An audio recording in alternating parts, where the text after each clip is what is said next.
champion of municipal policy, David Stokes. Good morning, champ. How are you? I'm doing great, Vic. Doing great. Good to talk to you, Ken, as well. Hey, thanks, Dave. How are you this morning? Feeling good. Hips recovering nicely. Moving forward with it. So Wait, what happened to your hip? That's do I why know I about asked. this? What happened? Yeah, you know. I do? Yeah, he mentioned it last week. You mentioned last week what happened to your hip. I had a hip replacement like 2 weeks ago. That's not fun. All right. So, but it's coming along very well. Perfect. I'll be back in the boxing ring in no time. Perfect. Oh, good. Perfect. We were worried. All right. This will be the senior boxing ring, I guess. Yeah. And you know what? Poker's got senior tournaments and super senior tournaments. So why not boxing? All right, Dave, let's stop screwing around. Stop screwing around, Dave. Let's talk about fixing up St. Louis. You know, can I start this whole conversation with fixing St. Louis has so many ramifications throughout the city and the region. And last year it was like, oh, the Cardinals suck. That's why nobody's going to the games, because the Cardinals suck. Well, not for nothing, but the Cardinals are playing pretty good. They just swept a 4-game series from Pittsburgh. Yeah, I saw them last Friday, and they played well. They lost, but they did play well. But so now what's keeping people from coming to the stadium? It's got to be crime. Yeah. So, I mean, is that part of fixing it, or they don't worry about that? We don't have any crime. Well, that's a huge part of fixing it, both in reality and in perception, and that's what this post-dispatch editorial series on downtown is about this week. And people should check it out at stltoday.com. I've enjoyed reading it, and I think they have some good insights in it, no doubt. But it does.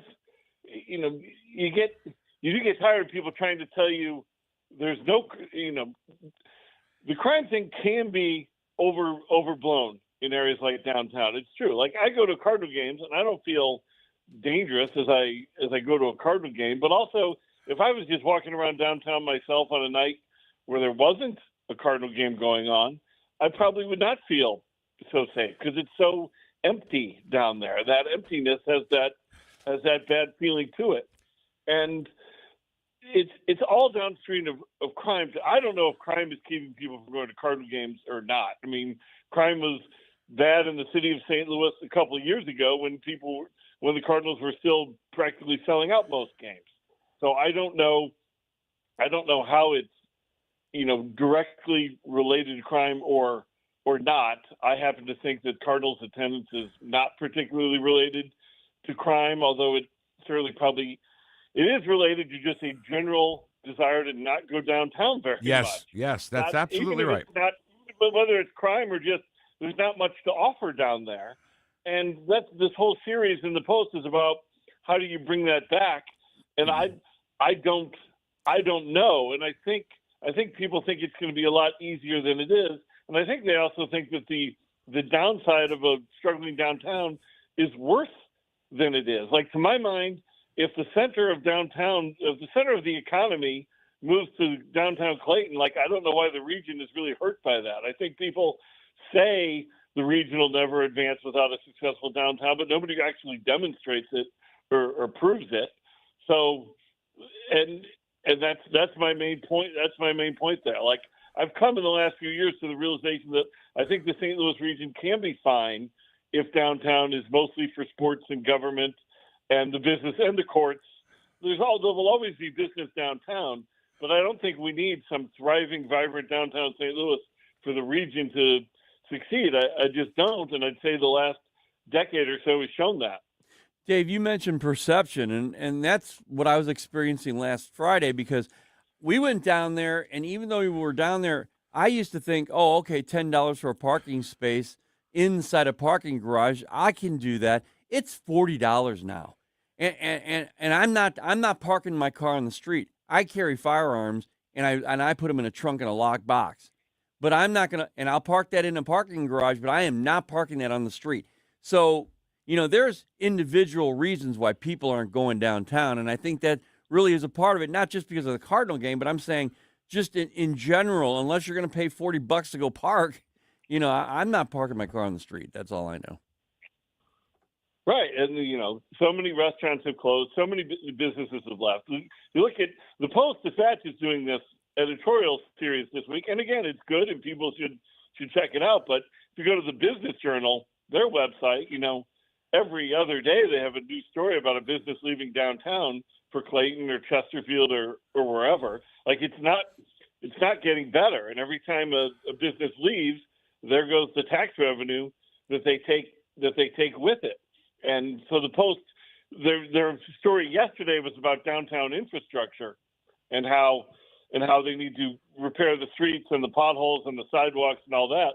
All that's true, but what you get to is government has not maintained the infrastructure in the city of St. Louis, and I don't know why you would assume that government's going to be capable of suddenly fixing it in the future. Like they talk about how 20 years ago, and I lived downtown in the late 90s for about 3 years. It was a lot of fun. They did this project to sort of redo Washington Avenue and the streets and the sidewalk. Yeah. And it was all very nice, but they totally let it fail. Meaning and I'm talking about the stuff government is supposed to do, like the infrastructure aspect. They totally let that go to heck here. And the idea that, that won't happen again if they fix the infrastructure, that it won't go to hell again. I don't get it. Like it's a lot of hope that the city's going to be able to do something that it's already failed at numerous times, and I don't see how you just assume they're gonna do it this time. And it's a little odd that they're like the solution is this new special taxing district that the state legislature passed. So a new taxing district, but this one's okay because the state's paying for this one. Like the people of St. Louis don't have to pay for this. This is state taxes. So I don't know why. We already have dozens of special taxing districts throughout that region of various ways, TIFs, TDDs, CIDs, on and on and on. The idea that a new community improvement district, a new special taxing district is going to solve downtown problems I think that's wishful thinking at best. All right. So, in the St. Louis Post-Dispatch article, which I'm holding here, it says in the ensuing years, a $30 million project in 2008 and 2009, funded by the nonprofit Gateway Foundation, transformed 2 blocks along Market Street into City Garden, stunning urban park that features more than 20 sculptures in the heart of downtown. Keener Plaza, and they tried to fix that up too. Gateway Arch grounds, just off of the 44, down off 44. I don't know. Does this plan include more police officers, or we're just going to do this and deal with it without the police force that we've always had? Well, let's go back to those 2 examples. Those examples that the Post gives, which are accurate examples. I'm not criticizing the Post, but those were private efforts. Like, yes, of course, parts of downtown can succeed when private parties and donors and supporters, like with the arch grounds, when the funding is so much of it is privately led and privately done, sure, it'll succeed. The arch is great. The sculpture garden downtown is great, which interestingly enough is one of the only parts of downtown where they allow food trucks to park too. Oh. So more food. That's to go back to what we talked about last week. So these private examples of success, and those examples are good ones, the idea that, the government, that's great, but that's not a model to stop crime in downtown or throughout the city of St. Louis, unless we're going to have private police forces, which I guess we sort of have in some neighborhoods now, but that's a topic for another day. Well, I don't think that, I want the private sector to do as much as we can throughout our region. I mean, the thing I write most about at work is how to turn public services over to the private sector. But the idea that we're going to fix the streets and the sidewalks in downtown St. Louis through the private sector, I think is again wishful thinking here. And I don't trust that the city of St. Louis is going to use this new CID, this new community improvement district, and suddenly turn it around. I'm not optimistic about that at all. Well, you brought up Washington Avenue, and we were so excited when Washington Avenue was really prospering. We thought, oh, this is really cool. And then all of a sudden, they let the bar owners take over and become become the police of the area, for lack of a better word. And what happened? they took over, and the people took over, and then they destroyed it. I keep saying this. I've been to Nashville. I've been to Louisville. There's a common thread here. During the day, at night, it doesn't matter. They had police on every corner. They had these guys in these yellow jackets in Nashville, for example, on every corner, and they were to help the police. And then they had a police presence. Now, that was during the day. At night, it was even more.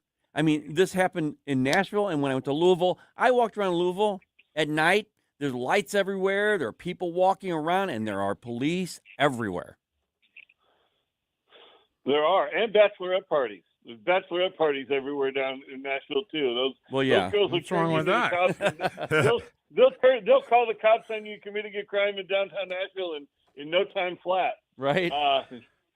Right. Downtown Nashville's great. I was there a little over a year ago for the Mizzou Bowl game down there. We love Nashville, and yes, presence, people, cops. They all go together. The crowds make people feel safe, and you just don't. I always get back to, we did some work at our house like 3 years ago, and we had to leave the house for 3 or 4 days and nights because of we were redoing flooring. We sent the kids to a grandparent's house. My wife and I got a hotel, and we stayed downtown. And we were stunned at just how empty it was at night, because this wasn't, the Cardinals were away or whatever it was. Like, it's frightening. And I don't mean that I actually thought I didn't think I was going to be murdered as we walked around downtown, but it's still disconcerting to be the only two people on a square block in downtown St. Louis at 9 o'clock at night. Like, this wasn't 2 a.m. And it's a feeling that as businesses continue to leave, which is happening as much as we don't want it to happen, it's happening. It's just gonna get worse. So, and I do not think the solution is to take, and this is where I guess I'll disagree with the Post here.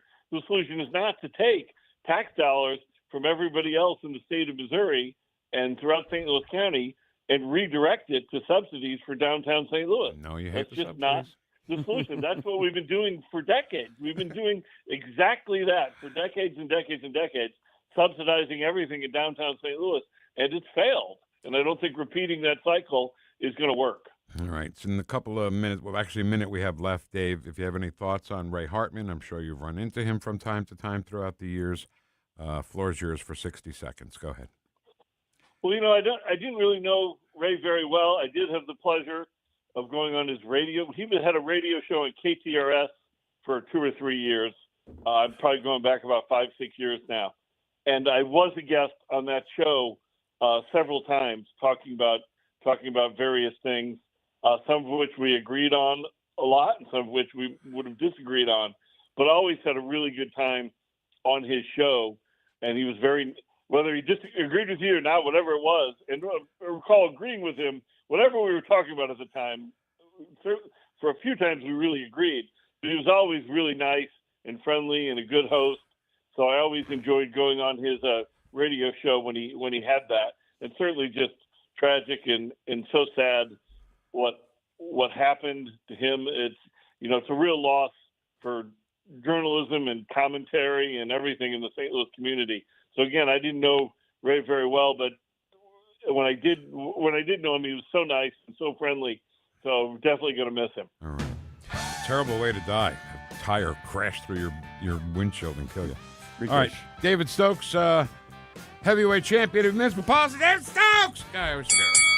Dave, thank you so much, buddy. Get better there, okay? Thanks, guys. Talk to you soon. Take care, Dave. I have some bad news. What? I forgot the Pledge of Allegiance this morning. I'm a commie. You know what would be really good right now is if we take a break and then come back with Mr. Connor's Neighborhood and then do the pledge. Lead into him with the pledge. I would say start his show. Yeah, lead in with the pledge. God, I'm a pinko commie. Larry Connors is next.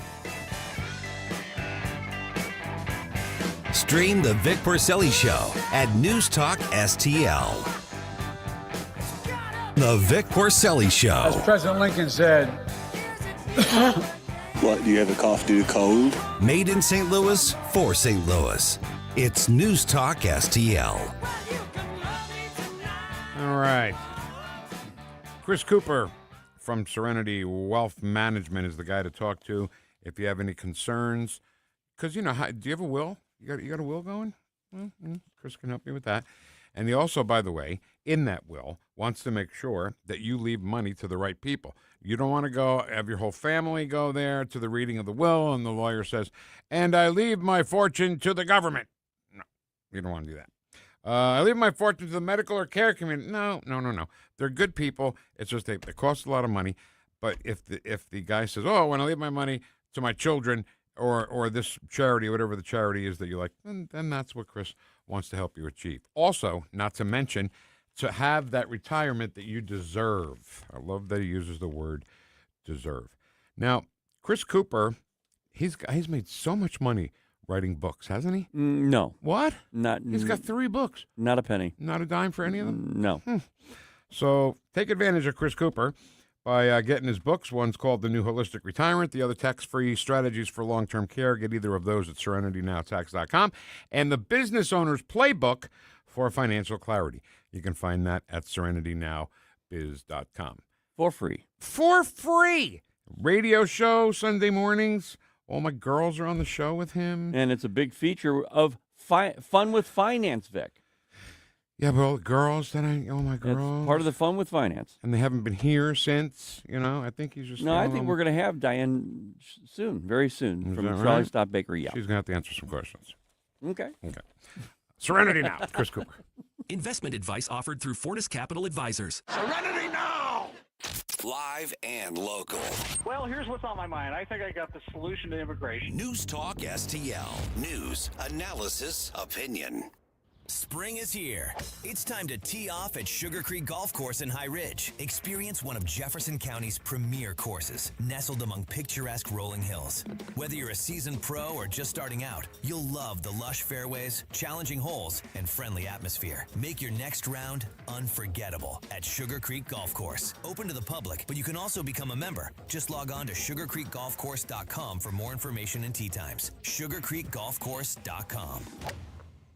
If fishing is your passion, you need a shop that shares it. 367 Bait Shop and Fresh Fish, family owned and operated by brothers Ty and Tony Baker, has everything the serious angler needs. The widest selection of catfish bait, fresh fish, and quality fishing supplies, all at prices that won't break the bank. Their knowledgeable staff is ready to answer your questions. And while you're there, don't miss their delicious fresh fish fries. 367 Bait Shop on Benham and Spanish Lake, or visit 367baitandtackle.com.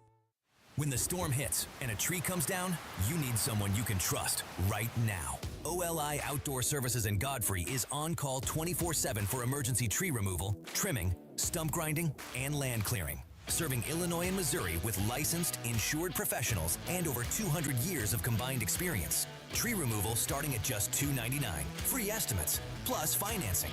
Visit OLIOutdoorServices.com or call 1-888-5-SAWING. The news and talk I'm optimistic that during the summer we will see gas with a 3 in front of it sooner rather than later. that matters to St. Louis. The energy prices, while painful, are not going to be around forever. This is 101.9 and 94.1 News Talk STL.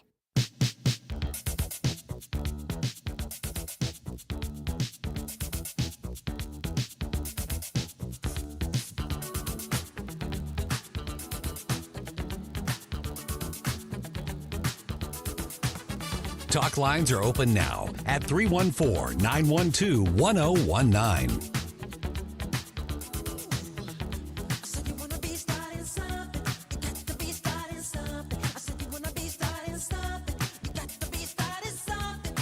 Hi, it's Dr. Ben Carson, and you're listening to the Vic Porcelli Show on News Talk STL. Thank you, Doctor. So the Michael Jackson movie's destroying records. It's unbelievable. I know. For biopic. I cannot wait to see that. I think he's going to do a great job. I'm going to wait till it streams. I don't like Well, yeah, because you don't like going to the movie. I don't. No, I get Don't it. give me I don't. trouble. Did I say anything wrong? I did not. But I like Michael, so I don't know. We'll check that out. Yeah. All right. Meanwhile, how do you want to do this? Start it. Commander Connors. Oh, yeah. Go. St. Louis. It's Commander Connor's Neighborhood. You bet. Now, I don't profess to never make mistakes. Ken makes mistakes all the time. Well, yeah. I'm kidding. Well, yeah. I'm kidding. But Christopher Slater in the Facebook chat box said, no Pledge of Allegiance today? What are you, pinko commies? What's on May Day? I want to thank Vic Head Christopher for bringing it to light. Is that your commie comment? That on May Day you don't do the Pledge of Allegiance because you're communists? So we thought the most patriotic guy we know would help us out. Yeah. And that is Commander Connors. The floor is yours, sir. I pledge allegiance to our flag, one nation. Of the United States of America. I'm sorry. I was trying to rush it out for your time. I apologize. Start again. I pledge allegiance. We'll do it again. Go We'll do it again. I pledge allegiance to the flag of the United States of America and to the republic for which it stands, one nation, under God, indivisible, with liberty and justice for all. Boy, it's not every day you get the commander to do the Pledge of Allegiance. For Ken, I don't know how we forgot that. I know you're a big communist, so that probably was.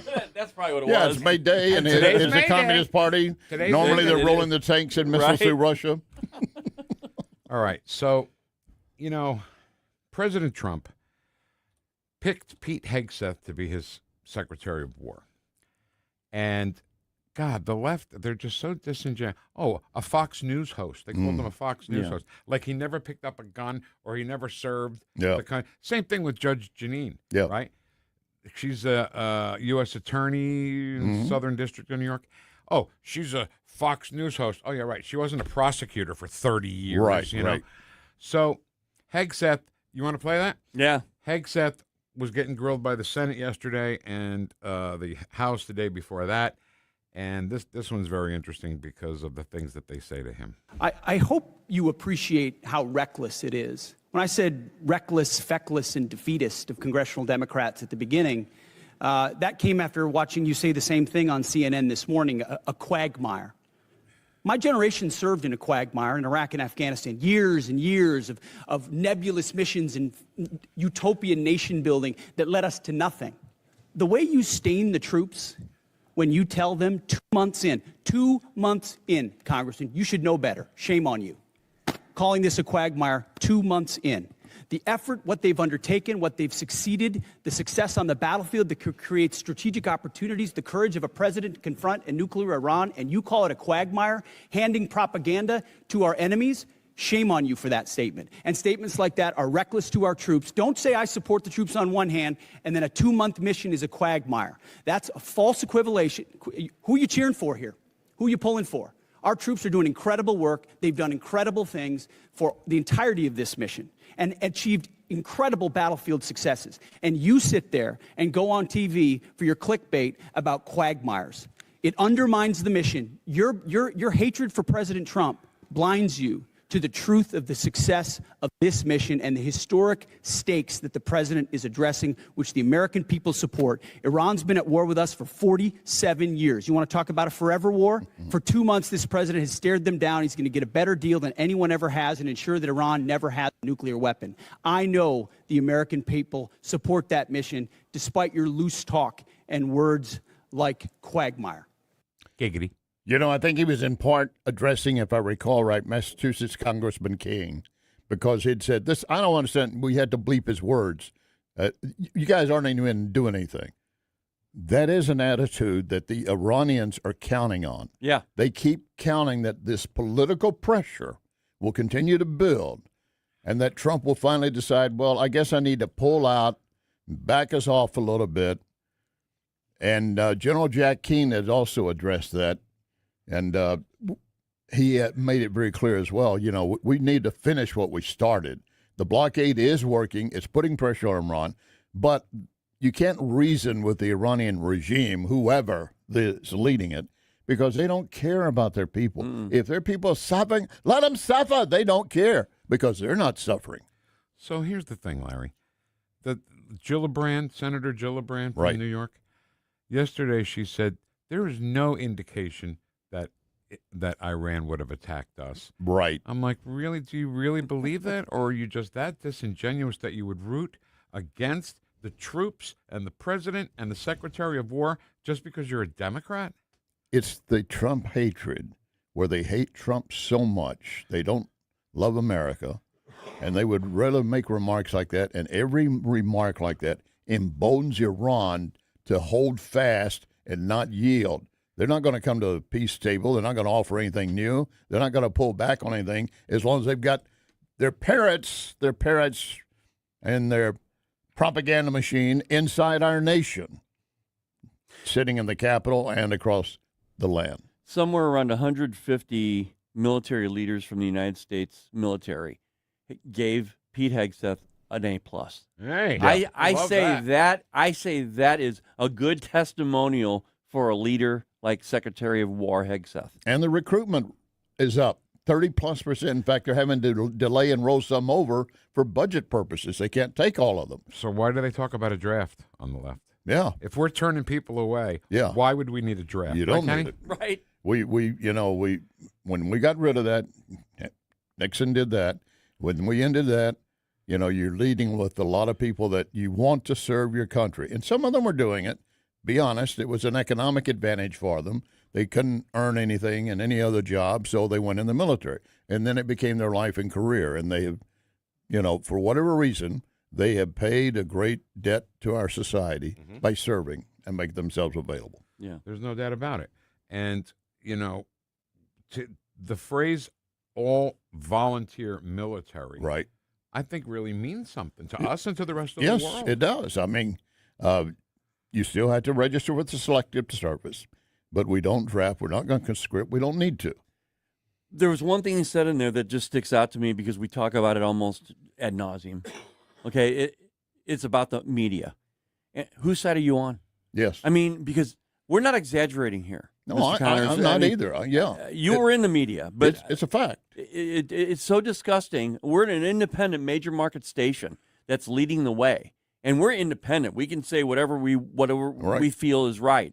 But these media companies, man, they are in the tank. They're the propaganda wing for the Iranian Islamic Republic. And not just on the Iranian issue, but anything where they see Trump and the GOP gaining. Yeah. As you well know, because I can't recall if I got a clip from you, as you well know, Vic. Yeah. Your producer does a great job for me, He's too, all right. supplying He's to all my right. job. He's not great. But one of the latest Harry Enton CNN surveys talking about how much the black majority continues to increase for Trump, and they want to make it on the left as, well, this is all wacko. It's not right, and the Supreme Court ruling was wrong. The American public is making its own mind up. Black, white, yellow, red, they have a mind of their own. Let them speak. I've said, I can't tell you how many times, the black way of life is a conservative way of life. It is. It is. They're not for abortion. How do we lose the them? The Latinos We are lost not them. for abortion. They're Catholic. And you know what else, too, I just want to say, and I think we talked about this earlier in the week. People like Hakeem Jeffries and people like that, they don't get to quote Dr. King anymore.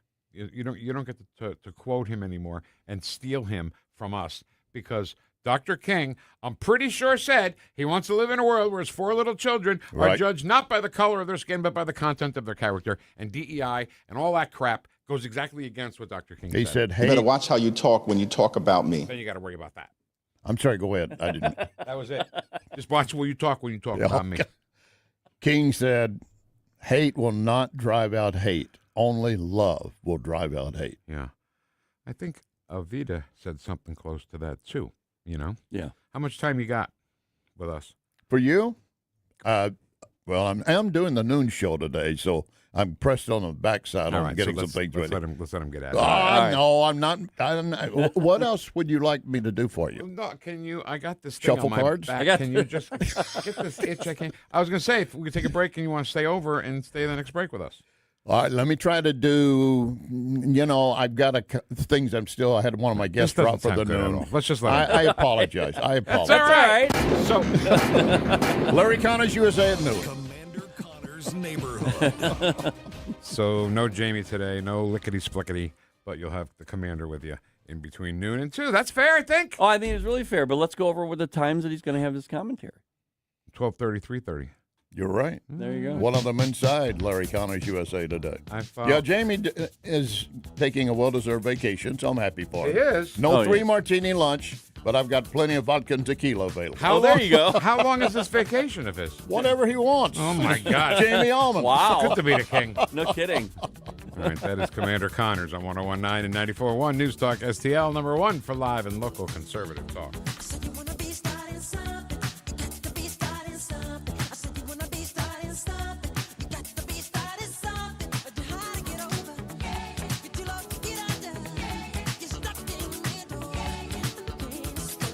Watch us on our live stream using Rumble, Facebook, and Twitter. The Vic Porcelli Show. Shut up. Made in St. Louis for St. Louis. It's News Talk STL. On the next Larry Connors USA. The story behind the story. It was on this date the Empire State Building opened. Larry Connors USA. Now weeknights 6 until 8 on News Talk STL. Tony Colombo here for Gutter Pros and Exteriors, your all-in-one service team that brings years of experience and quality that's affordable right to your doorstep. Christine and I discovered Gutter Pros and Exteriors when we bought our home and inherited a gutter problem. And they've also repaired siding damage on our home because along with gutter repair, gutter installation, and leaf protection, the Gutter Pros team are also the best for repairing other exterior damage, including fascia, soffit, and all siding repair and installation. Learn about all the ways Gutter Pros and Exteriors can help your home or business right now at gutterpros.com. Hey, it's Mike Ferguson. Mario's Donut Restaurant, that's your place to go for breakfast, lunch, and dinner. From mouth-watering sandwiches, omelets, delicious gyros, and Mexican dishes, to their revamped menu with cannolis, tiramisu, baklava, and danishes. And don't forget those famous donuts. Dine in or carry out, Mario's friendly staff is ready to serve you with love and care. Mention News Talk STL when you visit, or just visit mariosdonutrestaurant.com. Concerned about the condition of your windows driving up your energy bills? I was too. It's only called STL Windows and Doors. Their Provia windows combine old world craftsmanship the professional way, the Provia way, with over 65 years of combined experience, locally owned, offering competitive pricing and personalized service that the big box companies can't match. Call today for your free in-home estimate and start saving tomorrow. 314-277-5952 or stlwindowsanddoors.com. Yo, this is Vic. Vic for Vets is proudly honoring our veterans. Every Wednesday at 11:05, you'll hear about that day's honoree and their incredible service to our country. Hi, it's Ken. You want to nominate a veteran? Send their name, service information, and story to me, Ken, at NewstalkSTL.com. Brought to you by Heroes Care, Alamo Military Collectibles, Gemini Wealth Group, Michael's Funeral Home, and Freddie's Market. Together, let's celebrate the heroes in our community, Vic for Vets, where honor meets gratitude. Hey, when pests invade your home, you need someone you can trust. It's Jamie Allman here, and at Buckingham Pest Control, they're not just your exterminators. They're your neighbors and friends. A locally owned family business and St. Louis Magazine A-List award winner, providing affordable, quality pest control. Plus, they offer energy-efficient TAP attic insulation, the only insulation that controls pests. BuckinghamPestControl.com. That's BuckinghamPestControl.com.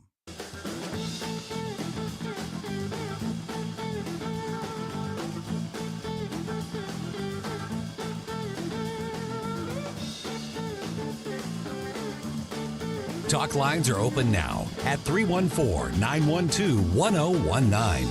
The Vic Porcelli Show. I had a guardian angel by my side. I called her Mamaw. Now, she once told me, when she found out that I was spending too much time with a local kid who was known for dealing drugs, that if I ever hung out with that kid again, she would run him over with her car. And she said, JD, no one will ever find out about it.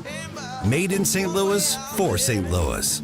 It's News Talk STL. Well, you just brought up President Trump. I just would like to take a moment to thank him. I know he doesn't like the spotlight sometimes, but what I will tell you is he took a moment to call our officer that was shot, and as always, a class act, and very grateful that he took the time to do that. Sorry, can I like that. I love that. Real simple. Sean Curran. Yeah. Curran? Yeah. Or Curran?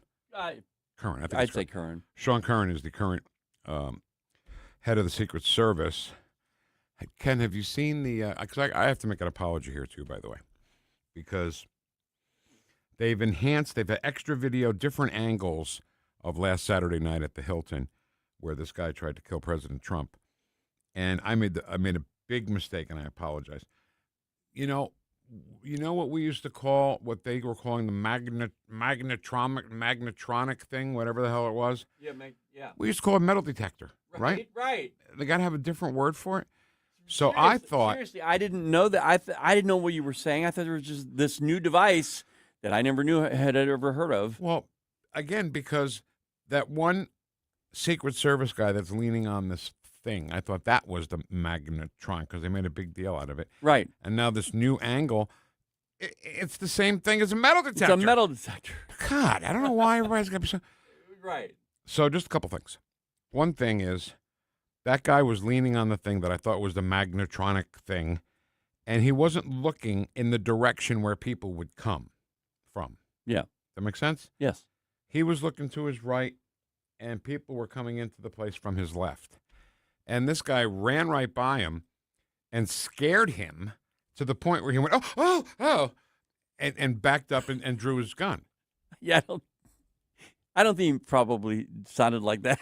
Did you watch the thing? Yes, I did. I put my own audio to it. Oh my God. Oh, you scared me. Oh, you gave me a fright. And then he pulls his gun.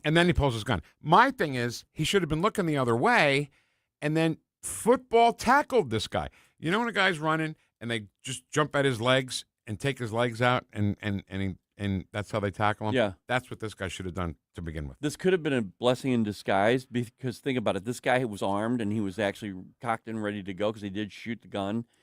Had that man that police officer been staring him down while he's running, he may have shot him. Well, that's why you join the Secret Service, because that may happen. No, I get it. I totally understand. And you're right about it. He should have been looking over there. Every effort to save our president. You're exactly that's what right. they do. That's right. So that's one thing. Second thing is, it's that little structure, right? Goes up about 7 or 8 feet, and then the top, and then you walk through it like you do at the airport. Well, there were two of those. And right before this all happened, the one guy's taking one of them down. Like it's time to clean up, like it's the loadout I got or something, you know? Yeah. And again, that guy wasn't looking, and the guy ran right by him.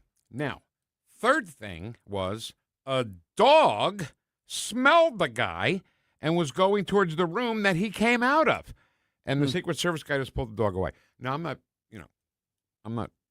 getting down on the Secret Service, but nobody's perfect. Nobody's perfect. Yeah.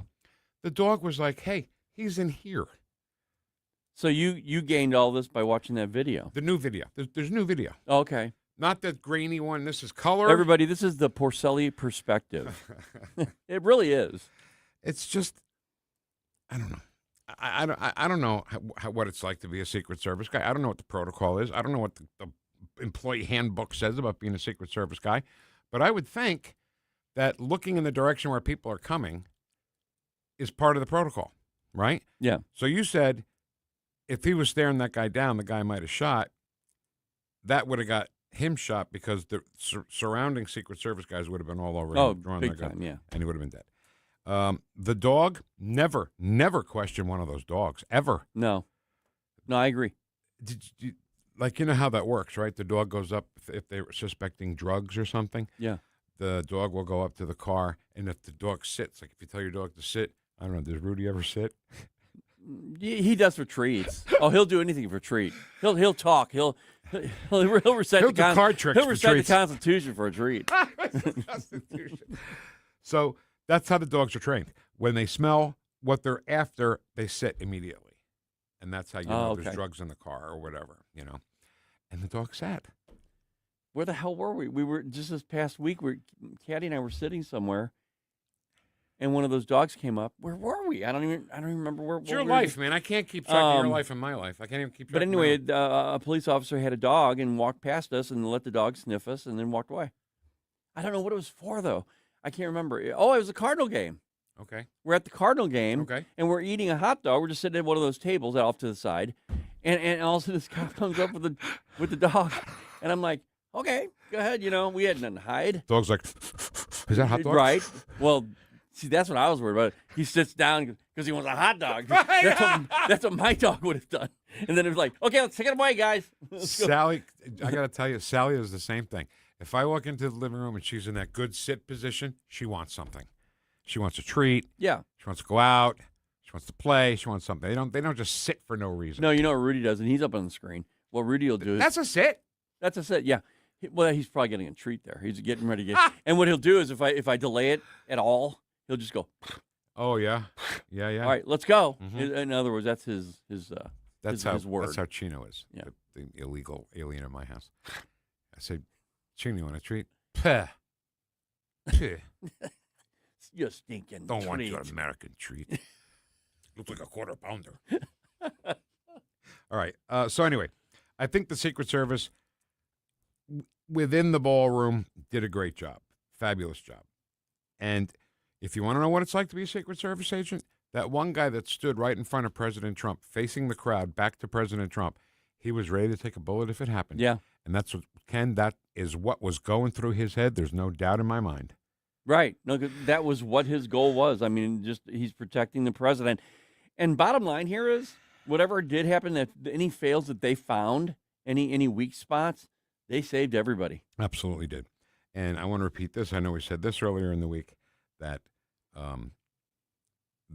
everybody was like, oh, they rushed J.D. Vance out. Why didn't they rush the president out? Because each guy has his own detail. That's why. Yeah. These guys have this detail worries about the VP. This detail worries about the president, you know? And not to mention, they all came from J.D. Vance's side of the stage. And then they went to go get Trump, and they had to walk all the way across the side of the stage. That's why it took longer. Yeah. And so, all right, I guess that's it. Secret Service is the hardest job, I think, in America. To know that you may lose your life, but you're protecting the life of the President of the United States. And we talked briefly, too, you and I, did we? About In the Line of Fire, a movie where Clint Eastwood plays a Secret Service agent. We did, yeah. And John Malkovich makes a gun out of wood, which wouldn't set off a metal detector. And it was good enough for one shot or something like that. And and there's one scene where Clint Eastwood jumps in front of the president and gets hit with the bullet. That's the life of a Secret Service agent. Yeah. You know? So I'm not trying to get down on it. It's a hard job, but just tackle the guy. Just throw your head at his knees.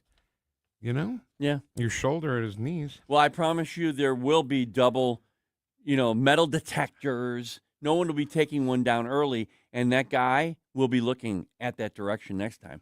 You watch, and it'll be doubled. They found out, I forgot. I did record it. I recorded CNN this morning at 5 o'clock because Tony Kinnett was on. Oh, did you? And he said he'd give us a big old whoosh. Yeah. So I have to go back and watch it, and I'll report my findings to you right, on Monday. Right. All right. So now another thing that the left is trying to do is say that political violence comes from both sides. Yeah, yeah. And you know what's funny? Not only does it not come from our side, but the ones on their side that do it, I hate to say it, are the trans people. Well, they're part of it. They're a big part of it, Vic. This guy he wasn't trans himself, but he supported the trans, Yeah. No, it's being stoked, though. Stochastic terrorism. Stochastic terrorism. And that's what we keep going back to because the Democrat socialist leadership now is promoting that. Yeah, sure. So Senator Eric Schmidt, he agrees with us. One side responsible for the overwhelming majority of political violence. And I would point out, we've heard years of the left, their loudest voices calling anyone on the right extremist MAGA Republicans, fascists, Nazis, an existential threat to democracy. Check yourself. And don't give me this both sides bullshit. Whoa! Mr. Director, I want to ask you, the man who tried to kill Republican congressman at the congressional baseball practice, nearly killing House Majority Leader Steve Scalise, left-wing or right-wing violence? Sir, I believe it was a left-wing ideology. So you believe. Okay. Burn down cities during the Summer of Love in the George Floyd riots. Left-wing violence or right-wing violence? Left-wing. The Waukesha Christmas Parade massacre. Left-wing.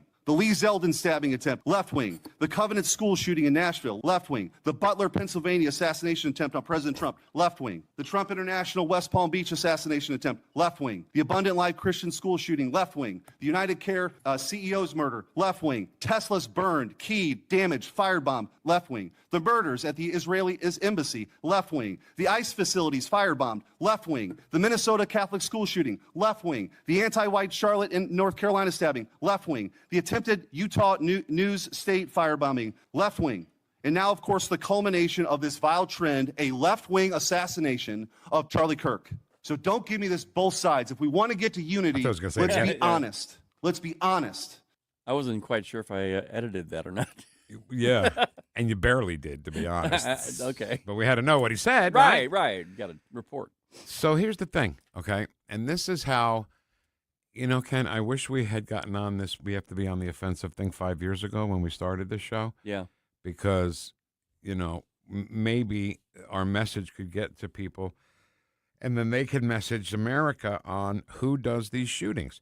Now, why have we allowed the left to say they're all 2A, gun-toting, flag-waving, tobacco-chewing hillbillies who do all the shooting because they got all the guns? That message then should have been, the people in this country that you're describing have guns registered legally, and they're responsible gun owners. Yeah. That's not the kids who get shot in North St. Louis every night. No. Those are stolen guns, unregistered, no idea how to even use a gun. And what do you get? You get murders literally every night, Ken. You do. And I know I used the word literally there, so it's not every night. But almost every morning when they put the news up 3 minutes before 8 o'clock and Michelle Lee says, man was killed in North St. Louis last night, my wife and I look at each other and go, huh. And we're not just casting blame here. It's sad. It's so sad that people have to live in North St. Louis like that. You've got people in North St. Louis who have families. They have homes. They'd like to sit on their front porch and not worry about that, but they can't. Do they have dads? That's the big thing. That is the big thing. Nothing against mothers and moms. No. But a mom and a dad. Statistically proven. Yes. A nuclear family of the child, the mother, and father. That's the nuclear family. That's statistically proven, as Ken just said, to be a more healthy way to live. I mean, God. All right. And black families overall are conservative. Oh, yes, they are, Ken. They are conservative. They're values. They're church-going people that are conservative. So, hey, black families, come on over. Yes, come on. Conservatives. The water's come fine. All right, we got to get this in, Ken, because we're running out of time here. So, Lee Zeldin, who is now the secretary of... we don't have time, Vic. We don't have time? No, not for this one. Oh, it's going to be. It's really good. Long. And all right. Yeah, it's going to have to be a separate thing. Well, we got to play it sometime now. We have just to. teased Yeah. It. It's really cool. It's Lee Zeldin arguing with the beautiful, stunningly sexy Rosa DeLauro.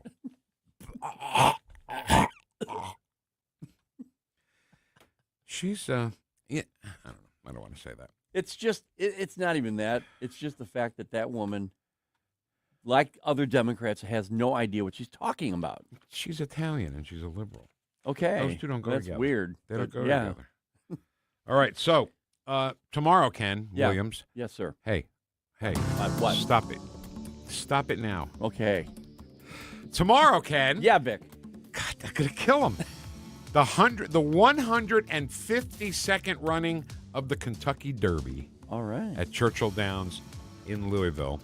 And we will celebrate that, and we will do our kind of annual presentation on horse racing in general and horse race calling, all coming up next on News Talk STL. Whoosh. Approaching retirement, there are a lot of questions to answer. Do you have enough money to fund your income for life? How should you claim Social Security? And what's your plan for health care and long-term care? Hi, I'm Eric Robert, Director of Investments with the ClearPath Wealth Management Group at Stifel and host of On the Money Saturday mornings at 9 on News Talk STL 1019. Don't leave your retirement to chance. It's crucial to understand and address relevant risks before you retire. Our team can help you get organized, guide you through critical retirement decisions, and create an investment portfolio designed around your needs. To schedule your free retirement plan consultation, go to clearpathinvesting.com. That's clearpathinvesting.com. Or call us at 636-695-2650. That's clearpathinvesting.com or 636-695-2650. Stifel Nicholas and Company Incorporated, member SIPC and NYSE. I'm Dr. TJ, owner of the Institute of Natural Health, co-owner of Optimal Nutraceuticals, and the host of Wellness One. Wellness One is designed to cut through the nonsense and provide you common sense science-based information regarding health and wellness. On the show, we discuss topics like thyroid health, gut health, hormone optimization, and many others. Our show airs Saturdays at 10 a.m. and 2 p.m. and Sundays at 11 a.m. and 3 p.m. right here on NewstalkSTL. And you can visit us at inhstl.com. That's inhstl.com. Looking for your perfect country escape? Or maybe it's time to sell your horse property or farm? Meet Gina Parmentier with RealtyNet Service Realtors. As a second-generation broker with 29 years of experience, Gina specializes in horse properties, farms, and rural real estate throughout Franklin County and the surrounding St. Louis area. Whether buying or selling, Gina knows the land, and she knows how to get results. Call 314-504-5409. That's 314-504-5409. RealtyNet Service Realtors, where country living meets expert service. Ice. Yo, VIP. Let's kick it. Ice. All right, stop. Collaborate and listen. Ice is back with my brand new invention. Ice. You cannot simply waltz across our border and live here illegally and expect to stay. ICE is out there doing the job that they swore an oath to do. ICE. And they are removing public safety threats from our communities every day. ICE. Ready to go. We are going to enforce our nation's laws. Yo, man, let's get out of here. Word to your mother.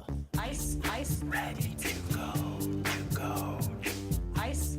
Ready to go. The largest mass deportation operation in American history of illegal criminals. Ice. Ready to go. Ready to go. KLGY HD3 Clayton, K270BW Bellefontaine, KNBS Bowling Green. This is News Talk STL at 1019, 94.1, and always streaming at NewstalkSTL.com. Breaking news this hour from Town Hall. Amit Thomason. The long partial government shutdown is finally over. For more than 70 days, congressional Democrats refused to fund immigration enforcement. Republicans used a procedure called budget reconciliation to get the job done. President Trump signed the bill, and House Speaker Mike Johnson says, here we are. The net result of passing our reconciliation bill is that ICE and CBP are funded for 3 years. Democrats got absolutely nothing for their political charade and shenanigans out of that. Giving his GOP colleagues a pat on the back. In spite of our razor-thin, historically small majority, House Republicans continue to deliver for the American people. You will continue to do that for the remainder of the year, and that is a large reason why we are going to win the midterms so that the grown-ups can stay in charge here. While gas prices continue to soar, President Trump says once the Iran war is over, they'll come down quickly. And the president says despite its intransigence, the Islamic Republic is anxious to make a deal to bring the conflict to a close. It began as a call to police for help, a domestic dispute. Body cam from the New York City Police Department records the moment a house explodes early Thursday in Queens. The blast sent several officers flying through the air. A minute later, officers are helping 2 young children out of the home, and a handful of other people come staggering out of the house. 8 officers with minor injuries and several people who were inside were taken to a hospital. Police were responding to a call of an intoxicated man inside, armed with a knife and the smell of gas. They say he had 2 garbage bags filled with canisters of an unknown substance. I'm Donna Warder. Gains on Wall Street this hour. The Dow is up 122 points. The Nasdaq ahead 213, and the S&P 39 points higher. More on these stories at townhall.com. There's a moment nobody talks about with weight loss. It's the moment it stops working. The diet that worked before doesn't. Eating less stops moving the scale. That's not random. When your body's under stress, it slows your metabolism. That's why quick fixes eventually fail. At PhD Weight Loss, they focus on restoring your metabolism. And right now, when you call and mention Mike G, you'll get 2 free weeks and they'll pay for the cost of your food. Call 864-644-1900. That's 864-644-1900 or visit myphdweightloss.com. Hey, John, why so glum? I just got let go. The company's downsizing. This is the 3rd time in the last 2 years. I'm done with this. Have you thought about My Computer Career? I've heard they can train you for a career in IT in just a few months, including cybersecurity and the basics of AI. And you don't need prior training or experience. Now that's a recession-resistant career. Wow, thanks. I'll check them out. Go to mycomputercareer.edu and take the free career evaluation. mycomputercareer.edu, an Elite CompTIA certification partner. Financial aid is available to those who qualify, including... This hour of News Talk STL is brought to you by Rodney and Jen Wallner and the entire Wallner home selling team at Berkshire Hathaway. Call them today at 314-810-SOLD. 314-810-SOLD. From the Michaels Flooring Outlet Weather Center. I'm meteorologist Chance Scotch with your first alert forecast. We're going to be tracking temperatures a little bit cooler this morning, rising towards the lower 60s this afternoon. Looking at mostly sunny skies, but as we head towards the deeper overnight hours, early Saturday morning, could see a spot shower or two possible. Drier conditions throughout the remainder of Saturday. Temperatures only topping out close to 60. Then as we look off into Sunday, going to be tracking dry conditions. Sunday night could see some more chances of some showers and storms. Sunday afternoon, highs towards mid-70s. From the First Alert 4 Weather Center, I'm meteorologist Chance Scotch. Vic Porcelli. Come on, you're Italian. You understand. Every day is a busy day all of a sudden. You talking to me? You talking to me?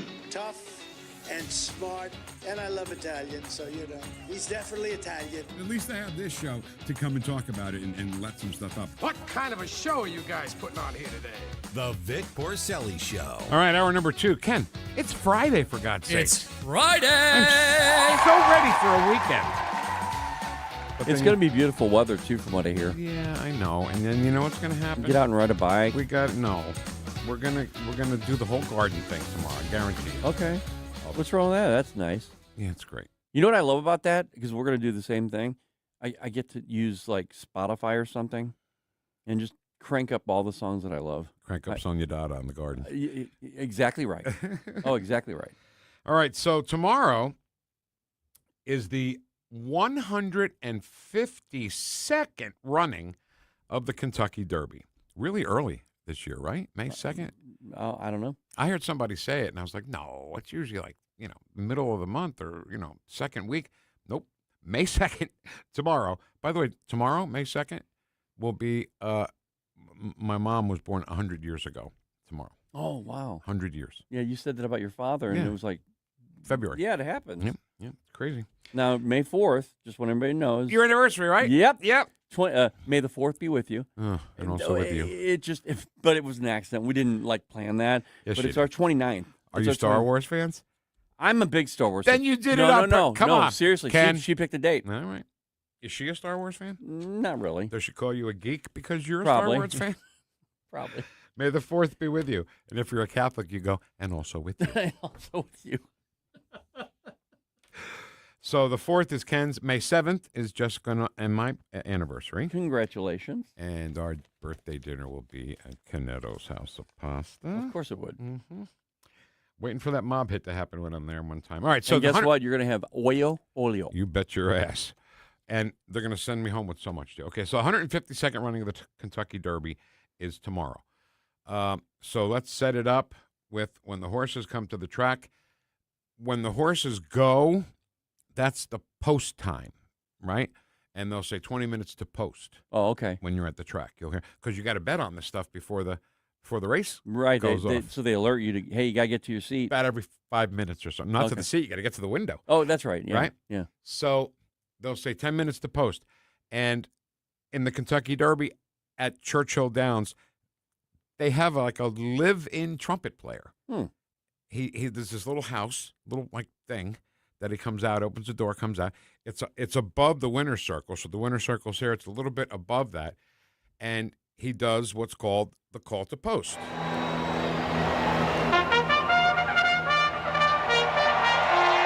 Hear the crowd? Yeah.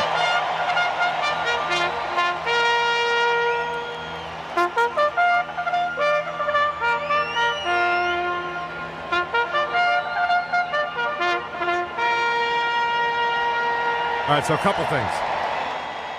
They do that before all the races because it's a call to post, right? Right. And this one is the call to post for the Kentucky Derby, the Run for the Roses, right? Yeah. The most exciting 2 minutes in sports. And the crowd, did you hear the crowd? They just went crazy. Well, some of these people go all year, designing their outfits and their hats, and I mean, Their drinks. They go crazy. Yeah.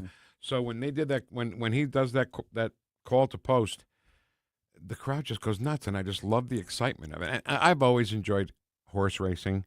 My grandfather on my mother's side loved going to the track, and I got to go to Florida with my grandfather once, and we were in Miami Beach.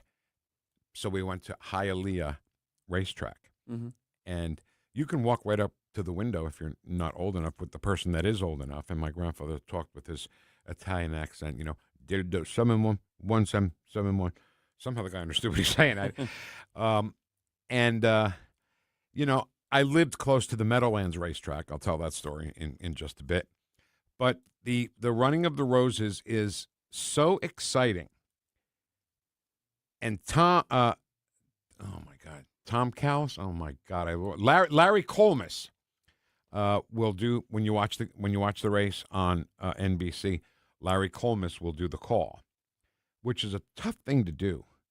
You have 22 minutes to memorize what number horse and the name of that horse. Yeah, because you can't keep looking down. They got you're right. The binoculars, and they're looking around on who's coming in first. So it's a hard job to do at any time. So tomorrow, Larry Colmus will do the Kentucky Derby.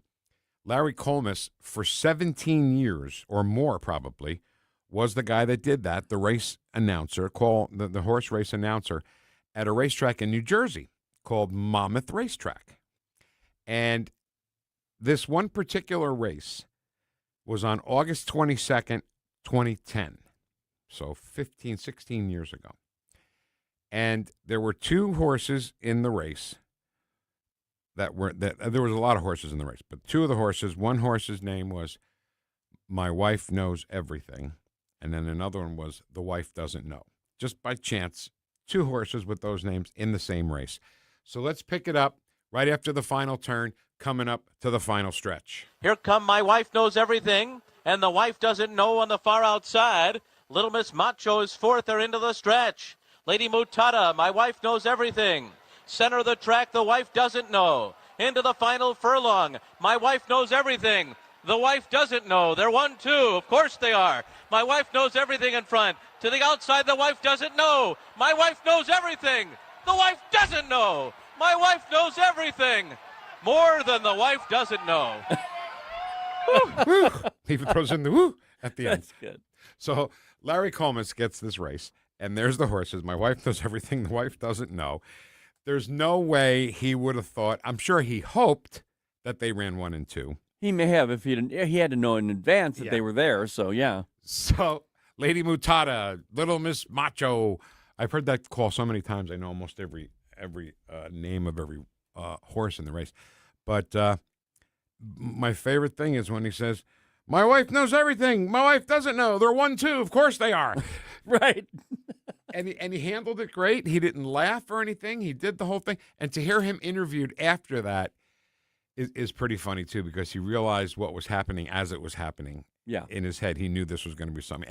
Every newscast in America ran that call on their news. Oh, that's cool.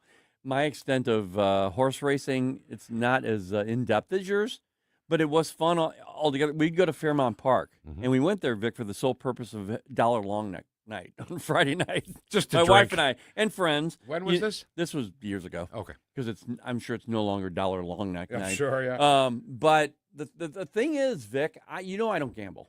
I don't gamble because I lose. But for some reason, every single time we would go on these Friday nights, I'd walk away with cash. How about that? Yeah. So we'd get in there and we'd, even if we paid for everything, I'd come out, I'd win $50 here, $52 here. And it was a fun time for me. But that's the extent of my horse racing knowledge. Did you have a system? Yeah, if it looked cool, if the name was exciting, if it was fun, if I was having if it reminded me of something that happened that day, then I'd go, yeah, that one, and I'd win. That's pretty cool. Yeah. All right, so the Kentucky Derby is the first jewel of the Triple Crown, right? If you win the Kentucky Derby and the Preakness and the Belmont Stakes, that's being a Triple Crown winner. Okay. In 152 years, only 13 horses have won the Triple Crown. The name that comes to my mind, only because of the movie, I think, Secretariat. Best Triple Crown horse ever. Last year's Kentucky Derby. Great movie, by the way. I never saw it. Yeah. Last year's Kentucky Derby, I think every horse was his. Like he was, he was the, what am I trying to stud. say? The stud, thanks. So you should have seen the hand side gave me to figure out the. It's not good.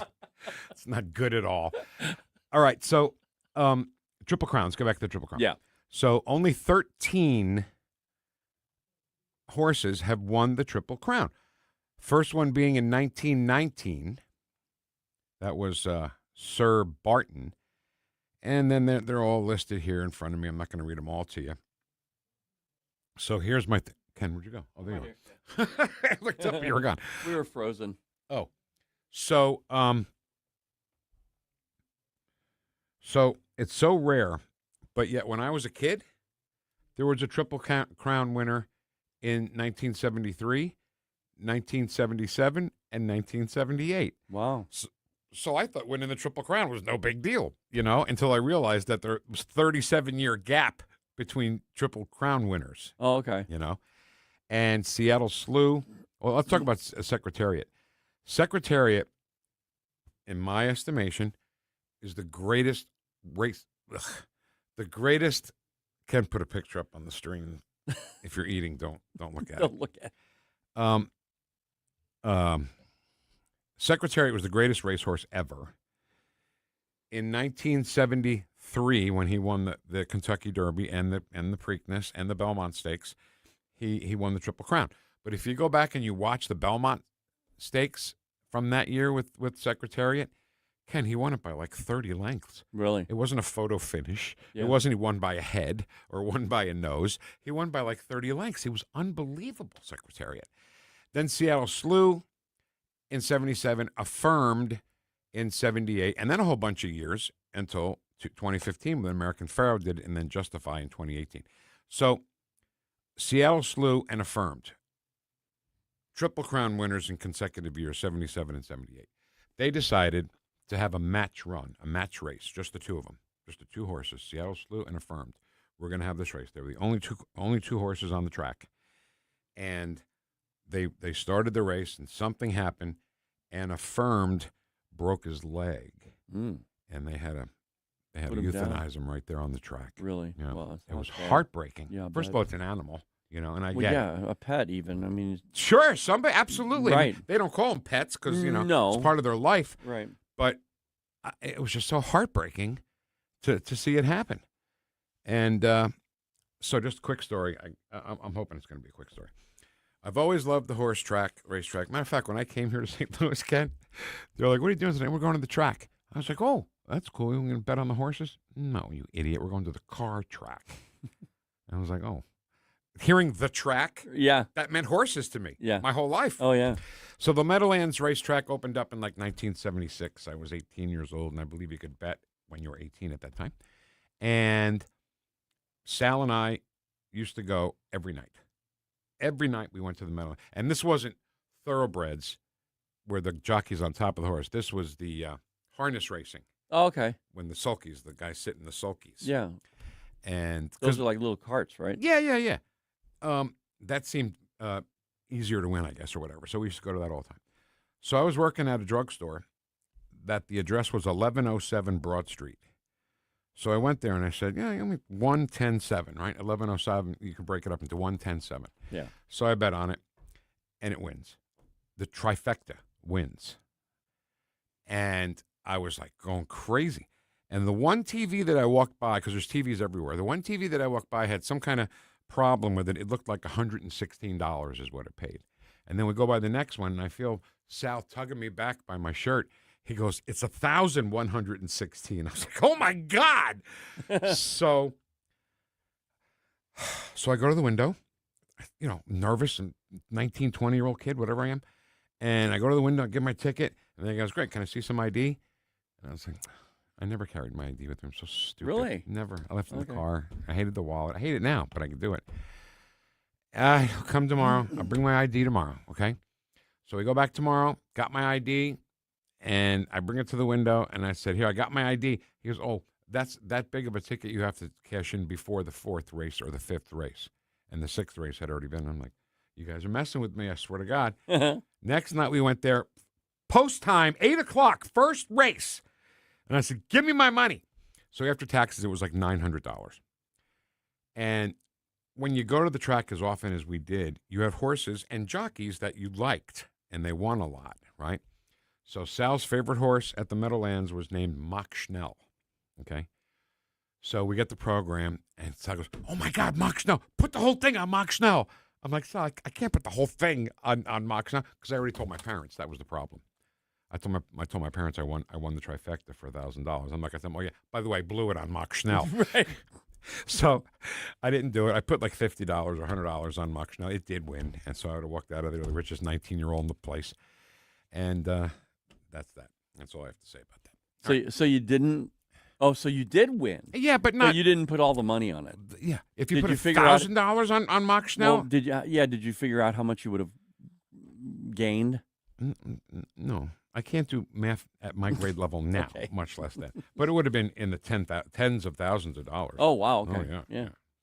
All right. Guys, can we talk about something else? Yeah. Can we talk about the beautiful, gorgeous, hot as fire Representative Rosa DeLauro? Can we talk about her? Yeah. Oh, my God. I mean, she looks like a cartoon figure where you exaggerate every facial feature, right? Her nose is like, I mean, I get it. I get it. I have a big nose. I'm Italian, but my God. Yeah, when I saw her for the first time, I honestly thought she was trans. I mean, I wasn't like, oh, I'm gonna. Oh, you thought it was a man? Yeah. Yeah, I thought, okay, it's a dude, and he's because the Democrats, they do that all the time. Now with this picture you found, she's got the purple hair. She's always had that. What's that? A feather hanging from her ear? I think so. Yeah, probably. So she went at it with EPA Secretary Lee Zeldin, and boy, it was great. Wasn't it great, Ken? Yeah, it was. It was great. Well, it was. If you could hear it, hold on. Oh, we have to hear it? Yeah. Okay, go. I don't know what's wrong, Vic. Uh-oh. It's cut 20. Does that mean anything? No. You already have that? No, I got it. But they're not showing, for whatever reason, it's not working. I'll have to restart it. Restart what? I have to restart. Do we have to restart the show? No. Okay. No.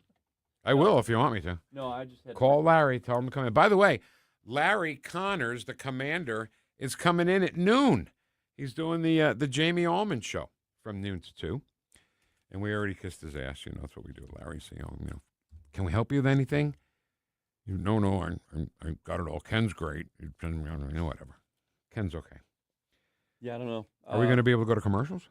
Oh, yeah, that Okay. is fine. I'm going to have to probably restart the whole computer and see what happens. Aren't the commercials on the computer? No, different computer. Oh, We're okay. good. Don't We're yell good. at me. See him yelling at me right away? No. So listen, we got this big banquet coming up. It's the Make Missouri Pro-Life Again banquet 2026.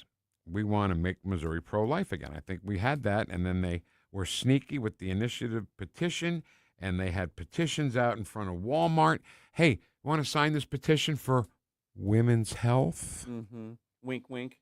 It turned out women's health was abortion. In the past, it was Amendment 3 last year. So this particular banquet on May 20th at the St. Charles Convention Center will be with keynote speaker Riley Gaines. I love her. So for more information, to purchase tickets and join us on Wednesday, May 20th, go to NewstalkSTL.com. All right, let's get out of here. Kenny, what are you watching? I have a confession to make. I should probably wait till Kathy comes in. But I have nothing to contribute, nothing to add, except regular TV shows. That's okay. Okay. Well, what are you watching? It's what are you watching? Now, what movie are you watching? You know what? You're right. Kathy Kaiser's next on News Talk STL. Stream the Vic Porcelli Show at NewstalkSTL.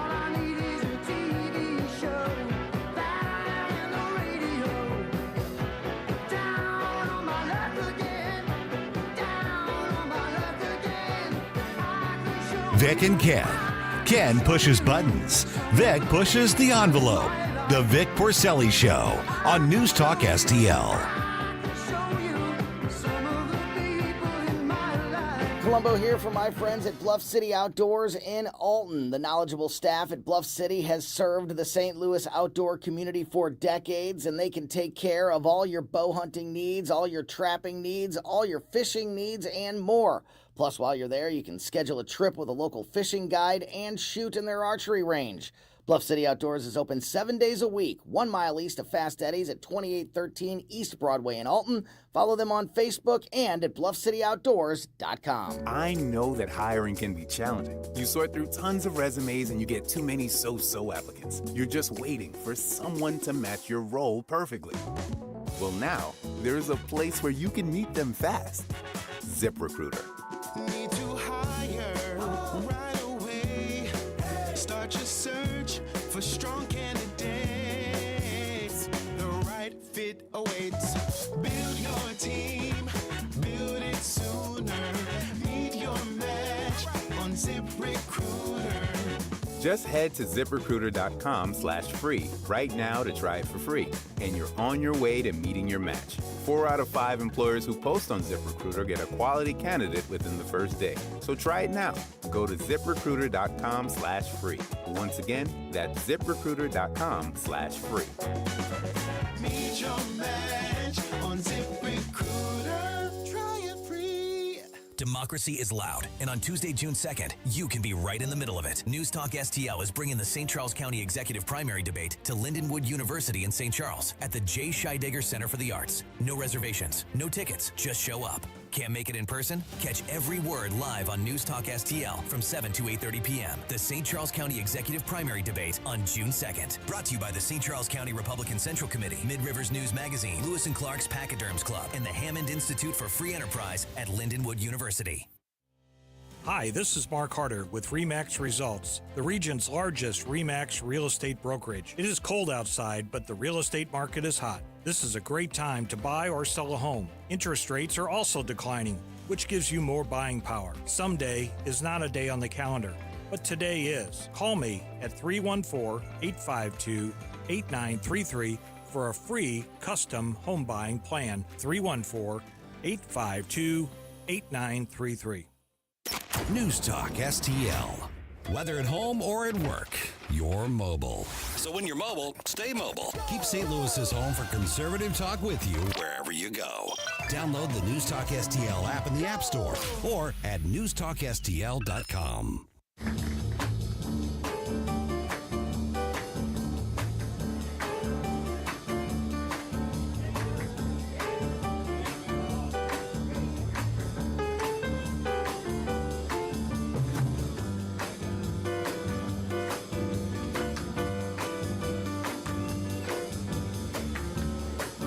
Talk lines are open now at 314-912-1019.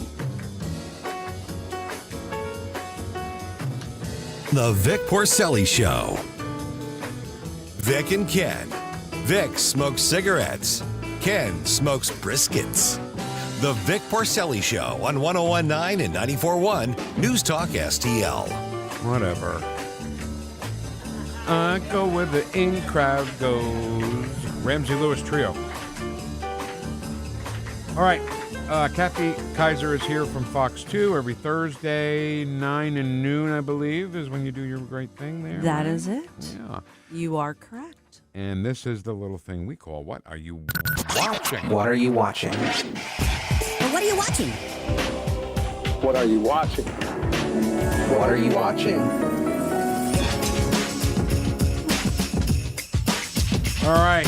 Hi. Hi. How are you? Happy Friday. You too. Can't wait to hear a little synopsis from you from the third film you're going to talk about. But let's start at the top. Go ahead. Okay. We're going to talk about 4.5 out of 5 popcorns, The Devil Wears Prada 2, which hits in theaters today. 3 out of 5 popcorns, Widow's Bay on Apple TV. And 4 out of 5 popcorns, What You Can't Wait For, American Godfathers, The Five Families. No, I'm a little hurt here. Yes. Because you gave The Devil Wears Prada 0.5 more popcorns than you gave The Godfathers. And I'll Godfather. explain that when we get there. Did we I'll really explain need that A when we Devil get- Wears Prada too? Yes, we did. It's been 20 years. Oh, of course. You have It's to have been a movie about Prada. 20 years. Meryl Streep. She was in the original. Yes. Anne Hathaway, right? Anne Hathaway. You like Anne Hathaway? Emily Blunt. I do. She's that didn't sound too convincing. No. I do love her in certain things. She just did a film, Mother Mary, A24, that I was not fond of at all. Oh, my. So, I mean, I think she's very good. I think she's very good in a lot of things. But, you know. Now, this was 100 years ago, but the Princess Diaries, do you remember the Princess Diaries? Yes, that film made her. Yes. I thought she was great in that. She's fantastic. Good comedic timing and everything. Larry Miller is in that. Yes. When he says, eyebrows are supposed to be 2. Exactly. Do I have time for a very quick Larry Miller story? Absolutely. So he's a stand-up comedian, besides all the movies and stuff that he's done. I swear to God, I swear on my mother's grave that this is a true story. Okay. He was going to be at the Catch a Rising Star at Union Station, and he came into the show to promote the show. And these guys sometimes, when they come in, they start doing their act. You know, they start doing the jokes. Absolutely, yes. So he was just a new dad. So he says, yeah, but I'm afraid to pick up the baby. I'm afraid I'll crush his head like a walnut, right? Oh, okay. So I said, yeah, that's when dads turn into Lenny from Of Mice and Men. I broke the baby, George. Can I have another baby, George? And he laughed so hard at that. And then after the interview, he goes, that was so funny. He goes, I can't do the Warner Brothers voice, but can I use that joke? I said, sure. Swear on my mother. Oh, that's fantastic.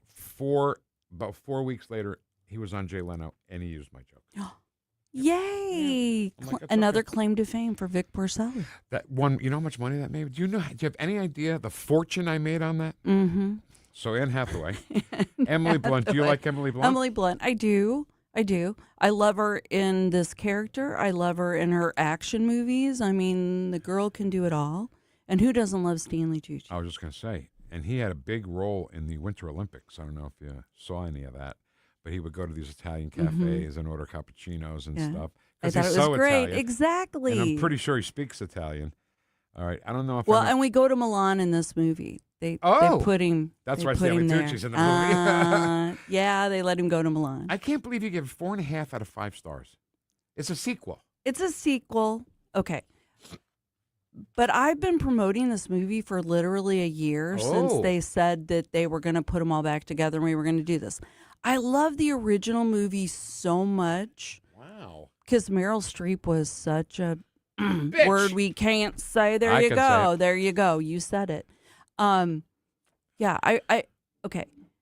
You've been in this realm of what you're doing for a long time, right? Yeah. I've been in PR and marketing and stuff for about the same time. Oh, I see what right? you're saying, yeah. I think that, in my head forever will be lodged, quite a few,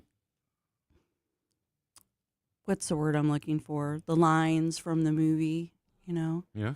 Like when she goes into the first fashion show that they're putting together, and Anne Hathaway is the newbie, right? Yeah. And she's just mean and merciless to her. Right. And they're going through everything, and they're talking about a blue sweater. But it's not blue. It's cerulean blue. Cerulean blue. Right? So it's those little things. If you love fashion, if you love all that, you're going to love it. But back to that situation, I'll never forget, and it was stuck in my head. We do things on deadlines, right? Sure. All the time. And she literally looked around the room as Miranda Priestley, and she said, "Why are we not ready?" And that line has been stuck in my head forever. That's Why great. are we not ready? I love and that. I'm like, okay, there you go, girls. Like, let's get together. The only other time I've heard the word cerulean was Vince Scully, the play-by-play announcer for the Dodgers. Of course. Of course. Under cerulean blue skies here at Dodger Stadium. There you go. Chavez Ravine. All right, There let's you move go. on. We're running out of time already. Okay, 3 out of no 5 problem. popcorn, Widow's Bay. I thought it Right. was Windows Bay. Widow's Bay. Bay. So there's right, murder in this, right? Exactly. Well, we don't know. We Oh. don't know. We don't know. It's Okay. a psychological thriller. Stop yelling at me, yeah. Series on Apple TV, and Matthew Rhys plays a mayor. with a lot of creepy people, including Stephen Root is the key creepy person. And this fog comes in the bay, and then people start disappearing and things start happening, and you're not really sure what's going to take place in any way, shape, or form, in any way. I hate things that I'm on the edge all the time, right? Like I don't enjoy, well, I'm not a horror film person per se. I don't enjoy that. I love psychological thrillers, Sure. but I really do not enjoy being like, you're going to jump in every direction, and that's where this goes. Yeah, see, I like horror films, but I don't like it when they use the gratuitous shocker, like the Jump real scare. fast jumps. They call it a jump scare. Okay, yeah, that. I'm like, I'm over Yeah, that. I'm with you there, Kenny. Well, but I mean, if you love psychological thrillers and you love, not knowing what's going to happen in any way, shape, or form, you might really love this. I gave it 3 out of 5 popcorns, but we've only seen 2 so far. So. Okay. All right. So the one I've been waiting for here, 4 out of 5 popcorns for American Godfathers, the 5 families. Yeah. Now, is this a documentary? It's actually a documentary, yes. It was originally on the History Channel 2 years ago, and Netflix picked it up. So it's on Netflix Then now. I might have seen this already. If it's been on History Channel for a while. So what did Michael Imperioli have to do with it? He narrates the whole thing. Wow. Oh, I like that. Okay, yeah. He narrates the whole thing. It's astonishing to me and why I loved it so much. And if he wants the extra half, we'll give it to him. Okay, make it 4.5. There's so many movies that have been written that you actually see where all that information came from as you're finding out about the original 5 families and the evolution of the mafia, right? Like, literally the stories that they're telling in this documentary, you're like, okay, that came out of Goodfellas. Yes, and that came out, yeah. I mean, yeah. So, I mean, they were telling you supposed stories that they twisted maybe a tad in the process of what they've all the movies they've done over the mafia over the years. But it's astonishing how, wow, okay, Donnie Brasco. Now, Donnie Brasco. Yes. When they kill those 3 guys in the basement, that's all true. That's all true. Real, that's all fact. So I was really intrigued by the factual information that's shown up in movies over the last 50, 60 years. That's really actual facts. We just didn't know it was actual facts of what was all going down with the 5 families in the mafia. So you got your Genovese family, you got your Gambino family, you got your Lucchese family, the Bonanno family. Yes. And I'm missing one, but Gambino? I said that. Oh, did you? So I don't listen to you. Thanks. Appreciate that. Thanks for listening. I have a great friend who I lost in 2013. My best friend in the world. His name was Salvatore Anthony Mastroni. He's a Jewish kid. Yeah. Okay. No kidding. Was that the person who was also at the racetrack with you? Yes. Okay, yes, perfect. Yes, thanks okay. for listening. Perfect. She listens. Yes, she does. You don't. She listens. So Sal would get me into these conversations for fun, right? And we go to this place called Perkins Pancake House. It's a 24-hour diner. We had a Perkins here. Yeah. Oh, yeah? Yeah, we did. Oh, great. Yes. Okay. Mhm. So we went to Perkins Pancake House, and he orders a Taylor ham and cheese omelet. And he says, and can you cut up the Taylor ham and put it inside the omelet? And she goes, no, we don't do that. And he goes, you can't do it for me? She goes, no. He goes, does the name Gambino mean anything to you? And she got a little worried there, and omelet came with the Taylor ham inside the omelet. I'm like, you're going to get us killed one of these days, you know? Right? All right, Ken, you Was watching anything? I'm sorry, you done with the Mafia, guys? No. I was just going to say, was he part of that family or he just dropped that name? I can confirm nor deny. Oh, that. wow. Okay. Okay. I thought the other, but okay. He did have a little side hustle. Right. I don't want to talk about that. Every once in a while, Vic asked, what am I watching? So I like to go to like Netflix, for example, and then go to sci-fi. Or go to, like adventure, action and adventure movies. And I picked this one. It was so weird because it was supposed to be all this fantastic, like sci-fi stuff. Yes. And nothing happened. I don't even remember the name of the damn movie, only because it was so unimpressive. It was so I hate memorable, that right? part. I love it when I find a movie that I'm like, oh my, it wasn't even on my radar, but I love it. This was the exact opposite. I tried it out, and nothing formed until the very, very end of the movie. And I'm like, okay, well, you can have another movie now that was just for that. And maybe they tried to, but I don't know. But it was just not a very good movie. Sorry, Kenny. What's it called? I don't remember. He doesn't That's remember. how bad it is. That's how bad it is. Exactly. But Shrinking, and we're moving on with that. It's in I the think it continues to develop. I can't wait till I know you're done. we're at the last of the second season, I think. Okay, we're okay, at so the you got last one episode. whole more season to go. Yeah. And they just were getting 4, so you're going to have to get caught up here. We can talk about it. And if you want to go network, we've got Caddy's really into Survivor, and I got to watch it. So. And I have to watch. Are we at 50 seasons? It's on 50. I Yeah, don't 50. know. I It don't is 50. care. It's the 50th Survivor. Right? Yeah. So here's what I'm watching. Nothing. But Oh, come on. I did watch a couple of shows just last night. One of them is 911, the original 911, the one in very L.A. nice. Okay. And now 911 Nashville is the newest one. Because they had 911 Lone Star that Rob Lowe was in. Yes. And Peter Krause was in the original 911 in L.A. He's not in it anymore. But, oh boy, Angela Bassett is in it. And I love her. I can't say anything about the end of that last night. It was not good. So here's my problem. My wife and I started watching 911. And I hate to say this, but it's more reality than I'm not just a death cult member. But the first promo we saw, this lady is hanging from a ledge from a building. That's the 911 call. 911, what's your emergency? Oh, there's a lady hanging from the ledge. And she falls and she dies, you know? Oh, wow. And I was like, reality, wow. Because not everybody lives in every tragic car accident or, you know? And nobody dies anymore. So this one last night starts with this kid, 4 or 5-year-old kid. He's got a balloon at a birthday party, and the balloon slips out of his hands, and he wants his balloon back. There's 100 other balloons at the party. He doesn't want that one. He wants the one that... So he runs and runs, and he ends up... This is where I think it jumped the shark with me. He climbs up like a power thing where the power lines are, and he's on top of the thing, and his balloon's on top there. And what do you say in your head? Oh, he's going to fall off. Oh, so the balloon, which is helium, right, is going to... electrocute. Nobody gets hurt. They put the ladder up, and that's it. So it turns out this kid's father is an old friend of whatever the guy's name is. So they come over for dinner, and the kid puts like a comic book in the stove and something, almost sets the house on fire. Then there's this terrible accident, fire everywhere, and it's the kid and his mother and father. And I'm like, what? This kid is involved in every emergency in Los Angeles? So Caddy and I had a conversation about 911, that TV show. And I'm complaining because I don't want to watch it because, you know what? Life is not adventure like that. It's like life or death every single time. Every single incident on this TV show is life or death. Every time. And she goes, yeah, it's called 911. Right. I'm like, oh, right? I get it now. So our standard thing in my house Because it is an emergency. People are calling 911. Yeah. Yep. In my house, the like, thing is 911. What's your emergency? We're out of milk. All right, we'll send somebody over.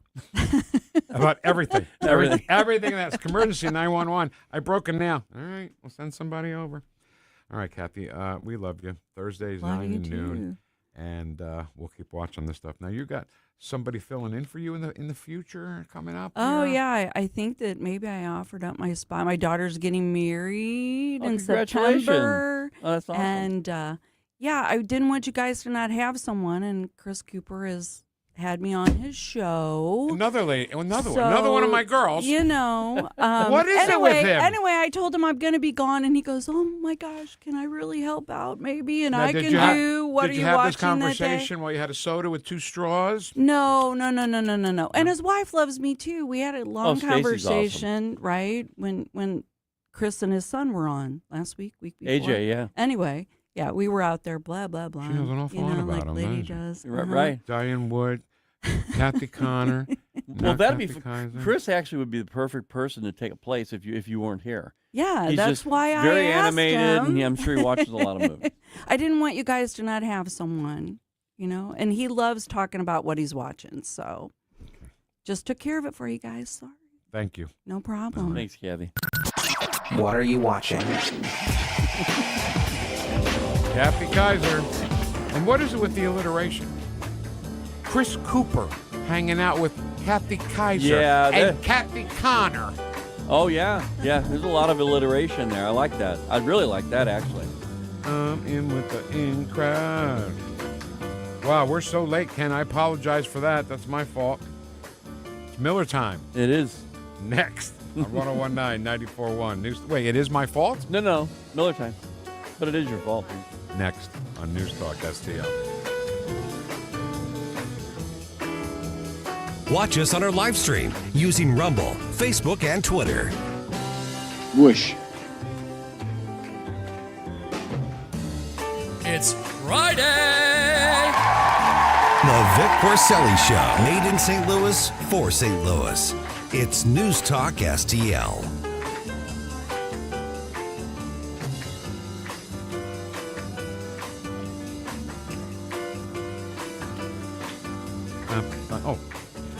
Let's talk about Connor Roofing because the storms are coming, Ken. Yes, they are. The spring storms, the tornadoes that could come by, God forbid, don't want that to come by your house. But if it's just a heavy wind and it blows not just your roof, but siding, right? Right. Gutters could all come flying off your house. You feel like you're in the Wizard of Oz. So if anything happens, you be sure you think of Kathy and Rob Connor right away because they will take care of you like they took care of Ken. Yes, they did. And they will... It's so pretty, too, Vic. Here's the problem I'm having, though. Once they finished their work, they did the siding, the roof, and the guttering. Well, now our house looks ugly, the paint. It's compared to everything else. Call Rhino Shield. Well, yeah. So we're trying to figure out what kind of paint, what color. Because it's totally different now. That's so great. we love it. We love it, but it just made our regular paint now ugly. This has nothing to do with roofing or anything. But Ken bought his house because of a tree that was in the yard. That's why he bought the house, because of a tree. I love that. I do too. It's beautiful. That's the American dream right there. That's right. Americana. Right. Yep. So if you need people to think about your roof, look at your roof, fix your roof, and treat you great, it's ConnorRoofing.com, CONNER roofing.com. Tim Jones and Chris Arps in the afternoon. The House has passed the DHS funding bill. We'll ask Congressman Dr. Bob Onder if the Democrats accomplish anything at all with their shutdown. Tim Jones and Chris Arps. Weekdays at 4 on News Talk STL. The Herzog Foundation is the vision of its founder, Stanley Herzog, and it exists to promote quality Christ-centered K-12 education nationwide.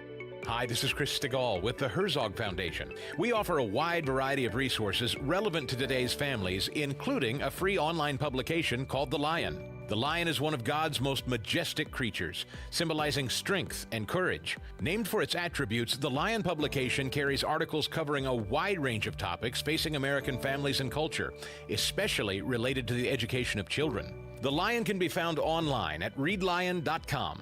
That's READ lion.com. Sign up for The Lion at readlion.com and find dozens of must-read articles published every day.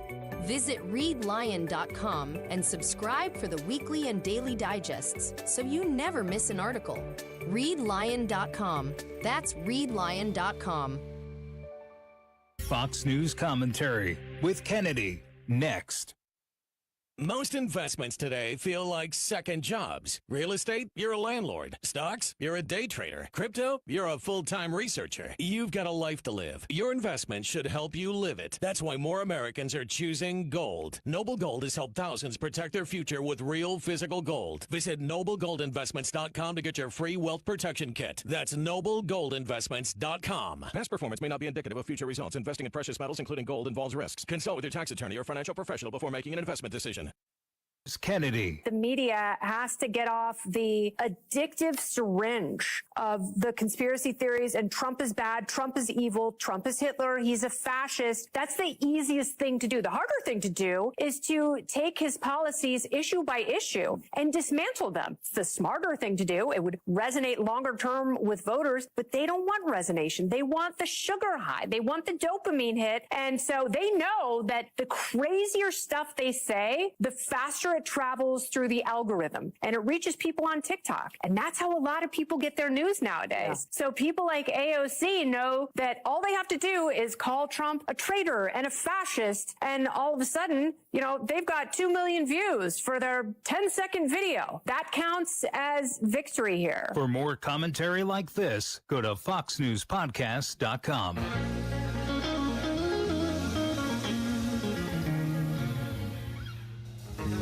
Talk lines are open now at 314-912-1019. You're listening to The Vic Porcelli Show.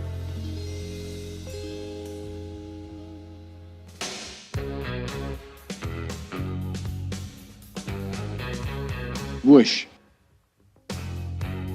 Made in St. Louis for St. Louis. It's News Talk STL. Whoosh. Love it. Is that it? You done showing off? Whoosh. Yeah, I knew he wasn't done showing off. Nobody better, ladies and gentlemen, than Ken Williams. Kenneth James Williams. He's great. Thanks, Vic. He's all right. He's not. He's all right. Kathy Kaiser's going to stick around. I love when you stick around for another segment. Thank you for having me. Yeah, of course.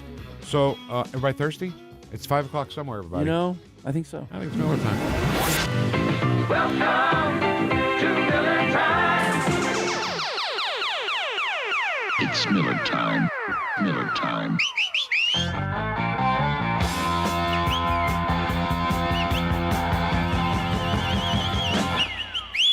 Miller Time.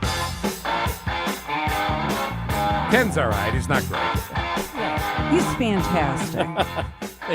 He's all right. All right. Stephen Miller, Deputy Chief of Staff, who may be Chief of Staff. I hope Susie Wiles is okay. She announced she had cancer not too long ago. But from what I've read, they've caught it early. Perfect. So we're good. Great. So Stephen Miller talking about Democrats being the party of communists. Ken, give me a Miller. Miller Time. The Democrats are the party of communists, radical leftists, crazy lunatics, and America haters.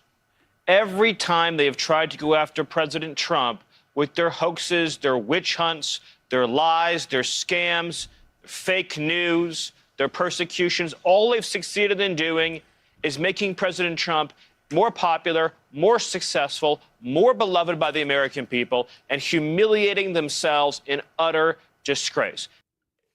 So, I would like to accentuate what Stephen Miller just said there. Scary thing last Saturday, right? When somebody wanted to shoot the president. Absolutely. When it happened, you saw the real men, right? Yeah. Mhm. President Trump, one of them. Yeah. Covered Melania, made sure nothing happened to her. Pete Hegseth, from a military point of view, right? Standing up, checking out the room. Mm-hmm. And then Stephen Miller had his arms around his pregnant wife, protecting her. And don't you say, look, Stephen Miller's trying to cop a feel off his wife. Isn't that crazy? It is absolutely crazy. You can take a single shot. I mean, I'm talking about photo, and you can say whatever you want about it. Ken, that's exactly right. And it looked like what I saw was that he was almost falling over her to protect her. Of course. His back was to where the shot shooter. came from. Yeah. Yeah. So, I mean, just shut up about it. right. All right. This is knocking on Dems again. They're only good at a couple of things. Ken, give me a Miller. It's Miller time. As President Trump has said, the Democrats are only good at two things: sticking together and cheating. That's all they're good at. Their policies are terrible, unpopular, and hated. Open borders, record crime, coddling criminals, massive taxes, shutting down American energy, shutting down American oil production, transgender for kids, transgender for everybody, radical indoctrination in our schools, and bowing and surrendering to our enemies at home and abroad. That's the Democrat Party. That's what President Trump is fighting against each and every day. And here's the thing: he's not lying. No, it's not. It's not like he's saying things that aren't true. Every single thing he said there, and that's the scary part, is true. Absolutely. And the way they love to spin things in the opposite direction is just infuriating at this point, isn't it? Yeah. I mean, it really seriously. is. Yeah, it really is. But that's all they can do. Right? It's called Edstoid. It is called. Do you know about Edstoid? No, I do not. Edstoid is the official acronym of the Vic Porcelli Show. and it stands for Everything Democrats Say, the Opposite is True. Well, I should have known that. Ed Stoid. That's okay. You know now. I know now. When you hear a Democrat talk, say, wait. Let's just run this through the Ed Stoid filter here and see. And you'll find out that they're not only lying, that the opposite is true. You're right. Love it. Fantastic. Okay, Ken. I think I was going to say something else about him and the cheating and the sticking together. We've said that for 5 years. Oh, But yeah. the Democrats are great at circling the wagons for their scumbag friends. You know what I mean? Yeah. And we don't help out people in trouble on our side. No, but that's that individual spirit that conservatives have. That's the double-edged sword there because we are individuals, but sometimes we need to stick together too. Of course. And we don't cheat. No, we do not cheat. Or lie. No. Right. Well, there are a couple uniparty That's got people. nothing to do with elections. Lying's got nothing to do with elections. That's something else. All right. So we know that when Biden was president, I guess he was president, open borders, come on in. Now, under President Trump, the most secure border ever. Ken, give me a Miller. Time. President Trump has presided over the most successful, secure, strong border in the history, not only of this country, but of any country in the entire Western world. In other words, not just in America, but every other country has talked about securing its borders. Italy, France, England, all across the world. Only one man and one country has actually succeeded in securing its sovereign borders, and that man and that leader is President Trump. All right. I am not condoning drug use at all. Okay? Right. But I would love to watch. I'd love to. Is it okay if I drop some acid before I come to the show one morning? Sure, Vic. Don't worry about it. At least smoke a joint or something. I want to be altered and watch the cartoon of Stephen Miller on the stream and listen to it, and I guarantee it'll match perfectly. It's the higher you are, the more it'll match perfectly. What I was observing here, and the reason why we brought this up is because off the mic I said to Kathy, she won't look up there. Because while she was talking, I noticed she looked up there. She had to look down really quick because it's almost like it was her talking, and then you could see it look like him talking. Yeah, but that happens too. When you're talking, am I Stephen Miller? Right. So should we do another one? Yeah, I think so. This one is all about war crimes committed. Democrat Party committed war crimes by opening our borders. I think they were war crimes. Ken, give me a Miller. It's Miller time.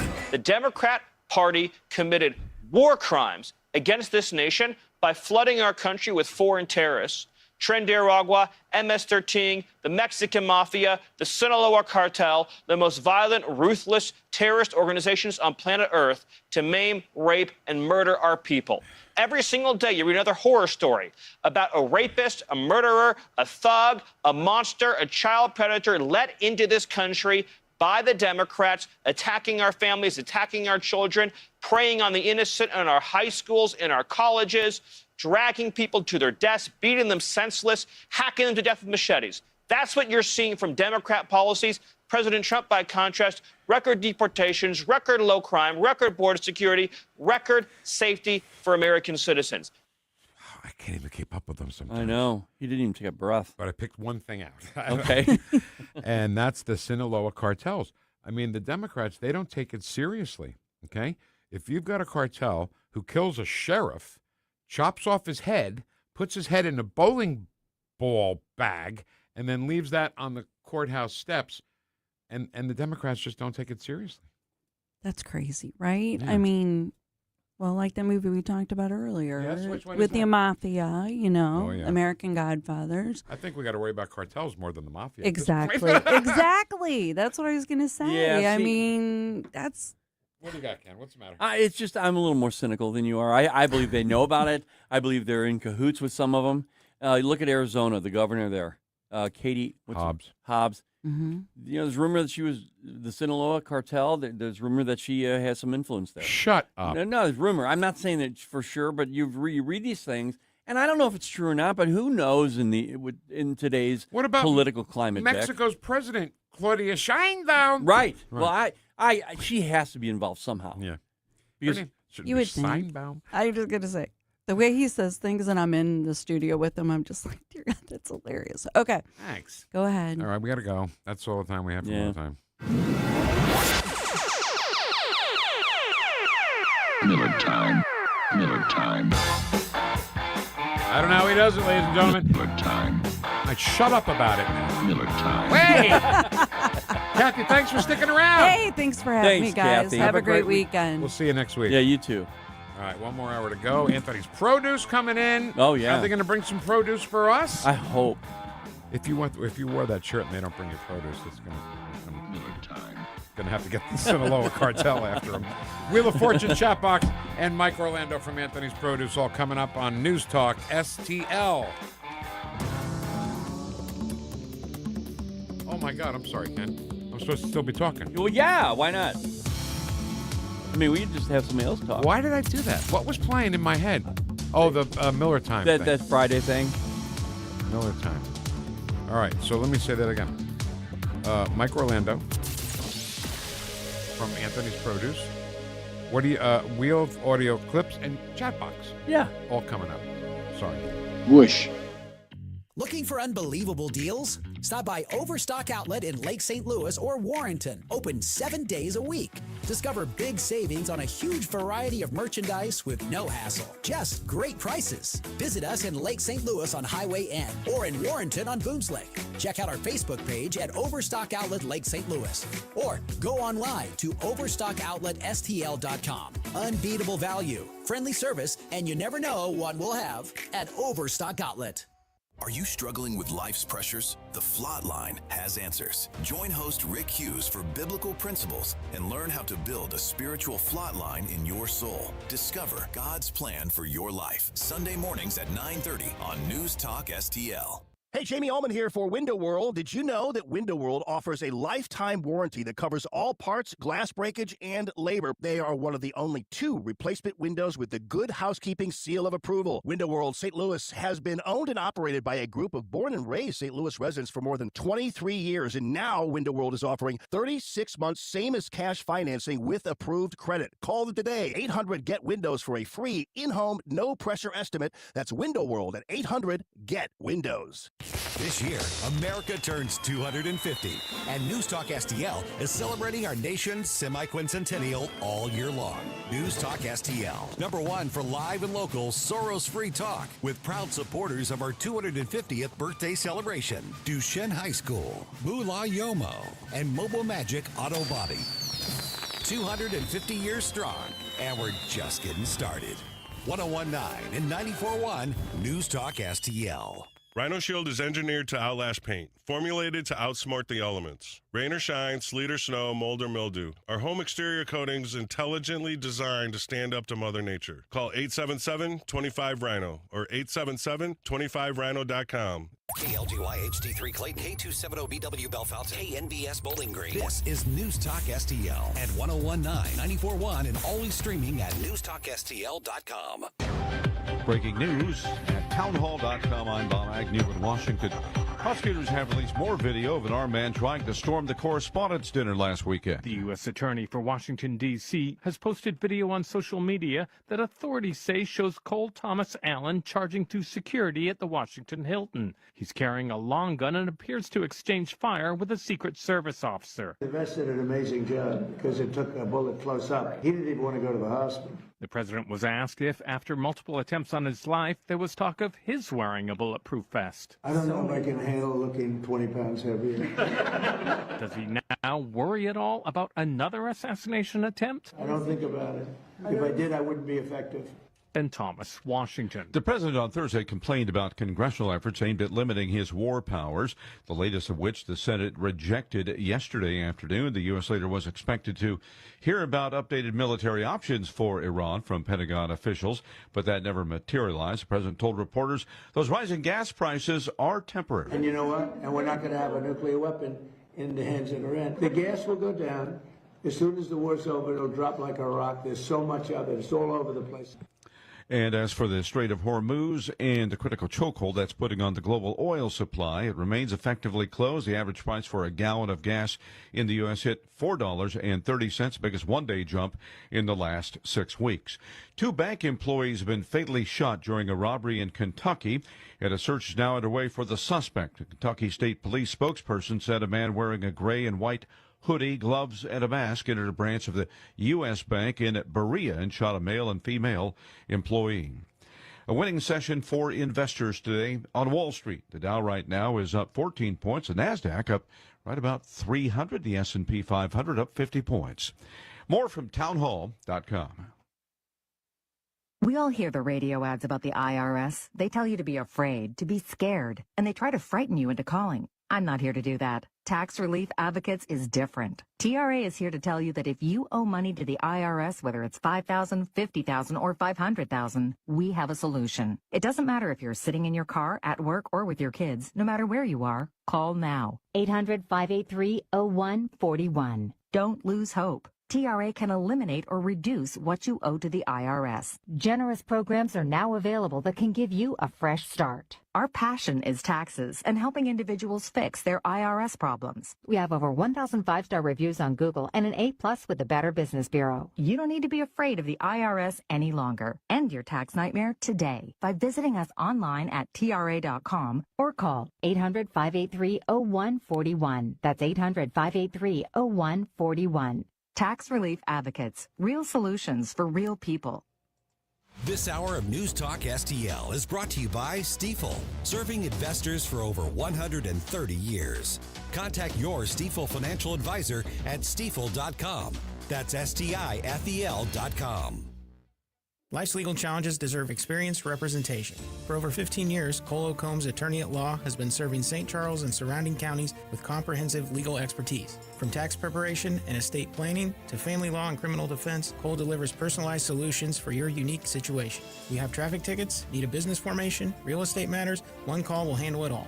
Cole O. Combs Attorney at Law. Call 636-949-0010, extension 3 today, or visit colecombs-law.com. Hey there, Chris Cooper here, your financial friend with Serenity Wealth Management. This week, we've got a great show talking with David Cleary of Fortis Capital Advisors. He is the Chief Investment Officer for the firm powering Serenity Wealth Management. So tune in this Sunday, find out what's going on in the economy, what's going on in the markets, and how it affects you.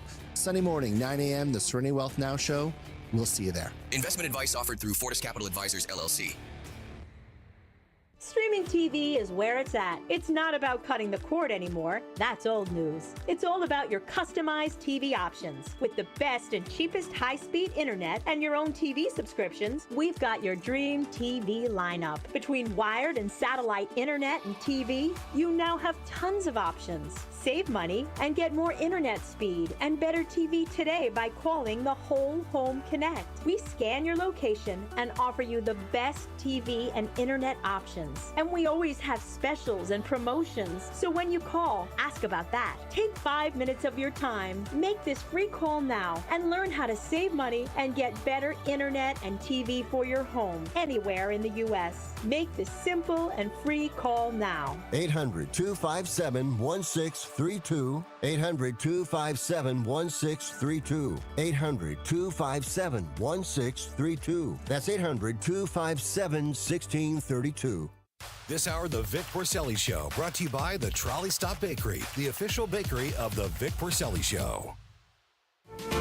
You're listening to the Vic Porcelli Show. A 3-hour tour, a 3-hour tour. The weather started getting rough. We squeeze in a dry hump day under partly sunny skies.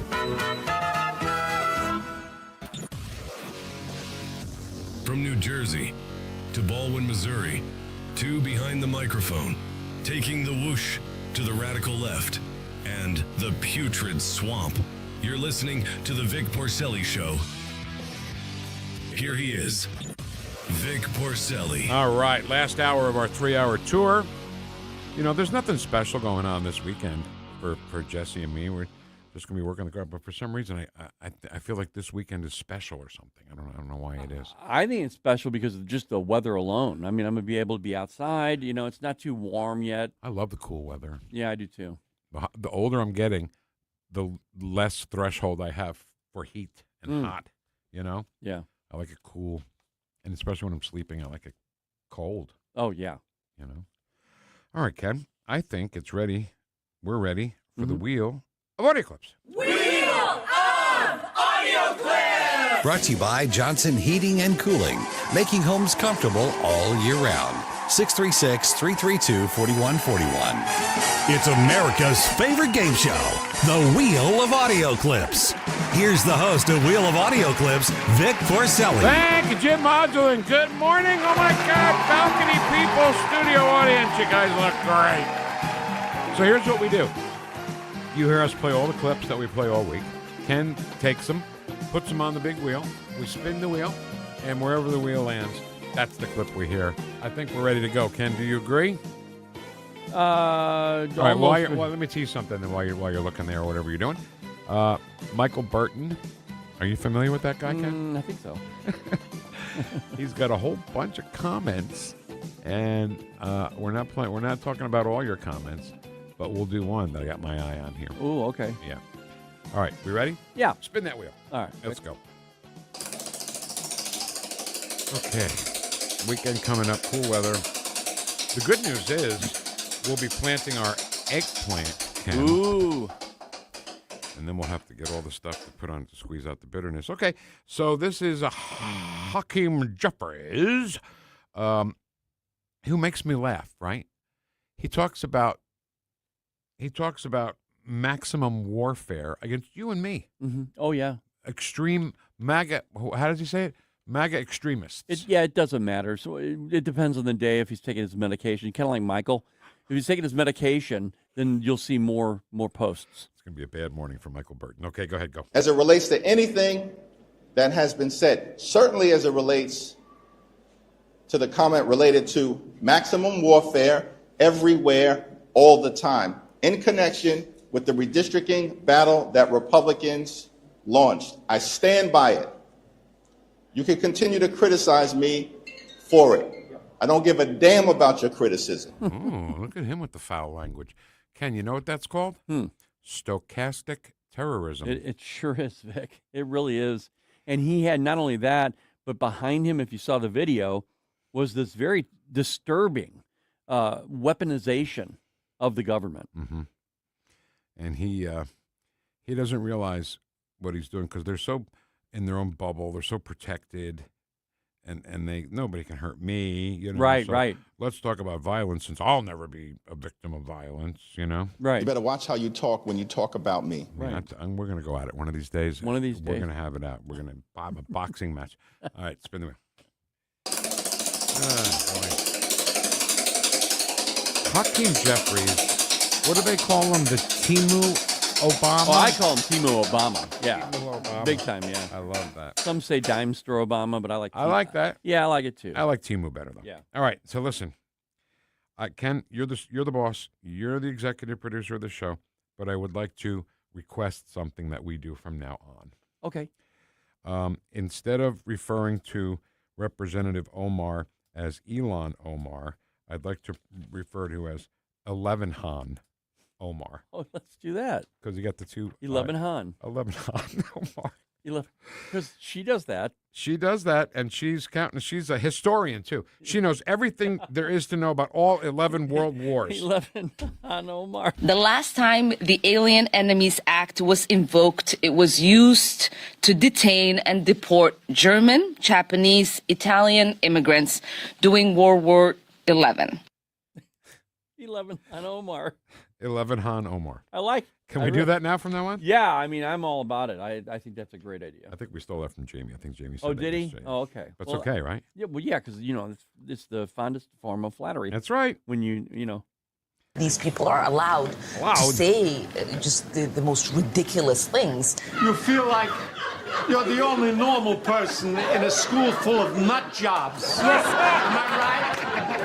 Wow. The level of stupidity that they are displaying every single day is frankly embarrassing. I appreciate your situation. I'm at the point. Everything will be copacetic. How else do we get a Trump presidency again? Wow. The dumbing of the United States has arrived. I can see you're very flamboyant now. What is wrong with you? I appreciate your situation. These people are just idiots. Thank you. It never gets old. 11 Han. 11 Han Omar. 11 Han Omar. Yeah, 11 Han. Yeah. So her brother, husband, whatever says, hey, 11 Han. What are you doing in there? Thanks, Jamie. Now we have something new. Do we have to pay him some kind of royalty or Maybe something? I think it's a dime every time we mention it. Hey, 11 Han. Not for nothing. We owe him $1 now. But one day this week, he was in here doing his show. And I know his pre-show ritual, right? We see him every day. Yeah. So he always makes coffee in a paper cup that are lined up there. Yeah. And he pours a little water in it because it's a little hot. So he pours a little water in it. And so I was washing out my mug in the kitchen, and I noticed the coffee was made. And I was like, oh, my God, this is probably Jamie's, and he can't come in and get it because he's doing a segment, you know? Right. So I just took it. I brought it in. All I wanted to do was bring it in, put it on the counter, see ya, and go. And he's like, oh, Vic brought my Hey, Vic, pull up a microphone. I was like, fantastic. So we talked a little bit about all kinds of stuff. You were only hoping that he would say that. But No, not really. I did just want to give it to him because I don't like to do things for the thanks or for the reward. No. Yes. You know, I God get says it. you do it and just do it. And go with yeah. Right. All right. Spin the wheel. Representative 11 Han Omar. That's the rule from now on. Yeah. As long as Ken puts his blessing on it. 11 Han. 11 Han. Oh, another jackass. Mayor Zohran Mandami. Good job. Hey, I did it. So wait. So he's got a budget crisis? Didn't Eric Adams leave him a surplus? A billion's worth, yeah. So he didn't inherit anything bad. No. Okay, let's hear his side of the story. New York City faces a budget crisis of a historic magnitude. We inherited a deficit larger than any since the Great Recession. Years of mismanagement and chronic under-budgeting, alongside a structural imbalance between what New York City sends to the state and what we receive in return, have taken a toll. We cannot close this deficit with savings alone. We need new revenue, and we need a structural reset in our relationship with the state. That is the only way to meet our legal obligation to pass a balanced budget, and to do so without imposing a financial burden onto the backs of working people. So a structural reset with our relationship with the state. Could you say it any more benign than that? When was that election? How many months ago? It was a couple of weeks ago. It seems like forever. No, I'm kidding. It's been months, but it seems like it's been a lot. It wasn't longer than November that. 2024, right? I honestly, I mean, no, 2025. I don't know. Anyway. Yeah. So he's looking now at a budget deficit. He didn't do any homework before he became mayor. When he was running for mayor, didn't he look at the budget and see what he's got to do? And now all of a sudden, now he's got to do it? Why didn't he say that when he was campaigning? Non-political economists all across the country are looking at this situation and saying, this man knows not what he's doing at all. Great. And I'm going to, I may be trying to tag him with this, but this is just the truth. He is one of the leaders of the New Democrat Socialist Party. No doubt. He is, because he's the most outspoken right now, and he's being recorded, and they're actually posting him on television more than anybody I've seen in recent memory. Yes. All right. Let's go. We heard it, right? Yeah. Okay. Yeah. It's so nothing there. I forget it. His words don't mean anything. I just feel like you're so disappointed that area is being run by him. Absolutely. Yeah. Ken, that was my playground. Yeah. New York City, Manhattan, the clubs. Yep. I mean, it was my playground. Okay. Oh my goodness. Ken, Hey. you know what? It'll be good to hear a nice voice, right? King Charles came to visit, and somehow I never heard him speak. I don't know. I never watched while he was doing a speech or anything like that. And I don't know if I was expecting, oh, you love? All right, let's have some dinner then, mate. Okay. No, it's not how he talks. How you doing there, Trumpo boy? All right. King Charles. I'm delighted to present to you, as a personal gift, the original bell which hung on the conning tower of your valiant namesake. May it stand as a testimony to our nation's shared history and shining future. And should you ever need to get hold of us, well, just give us a ring. And something about that time when he was talking, President Trump was sitting and just kind of looking back at him.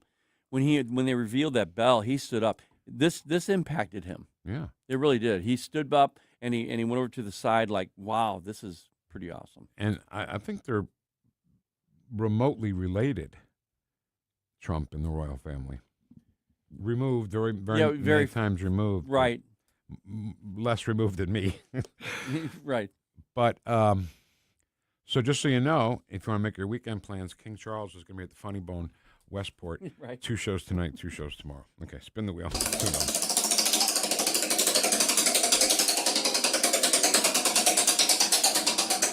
All right. There are certain people that I just don't want to hear their voice. And that's one of them. This is one of them. Jimmy Kimmel. Now, let's listen to it and then discuss exactly what that joke meant, okay? Our First Lady Melania is here. Look at Melania, so beautiful. Mrs. Trump, you have a glow like an expectant widow. So his excuse, his reasoning for that joke is that the age difference between President Trump and Melania. Do you buy that? No. In fact, the guy is that evil. And I'll tell you, he doesn't write one word himself. He goes to these 100 writers that they've employed for him, that they have to. And he said, hey, guys, I'm in trouble. I'm in trouble with this remark that I made that you guys wrote that I loved.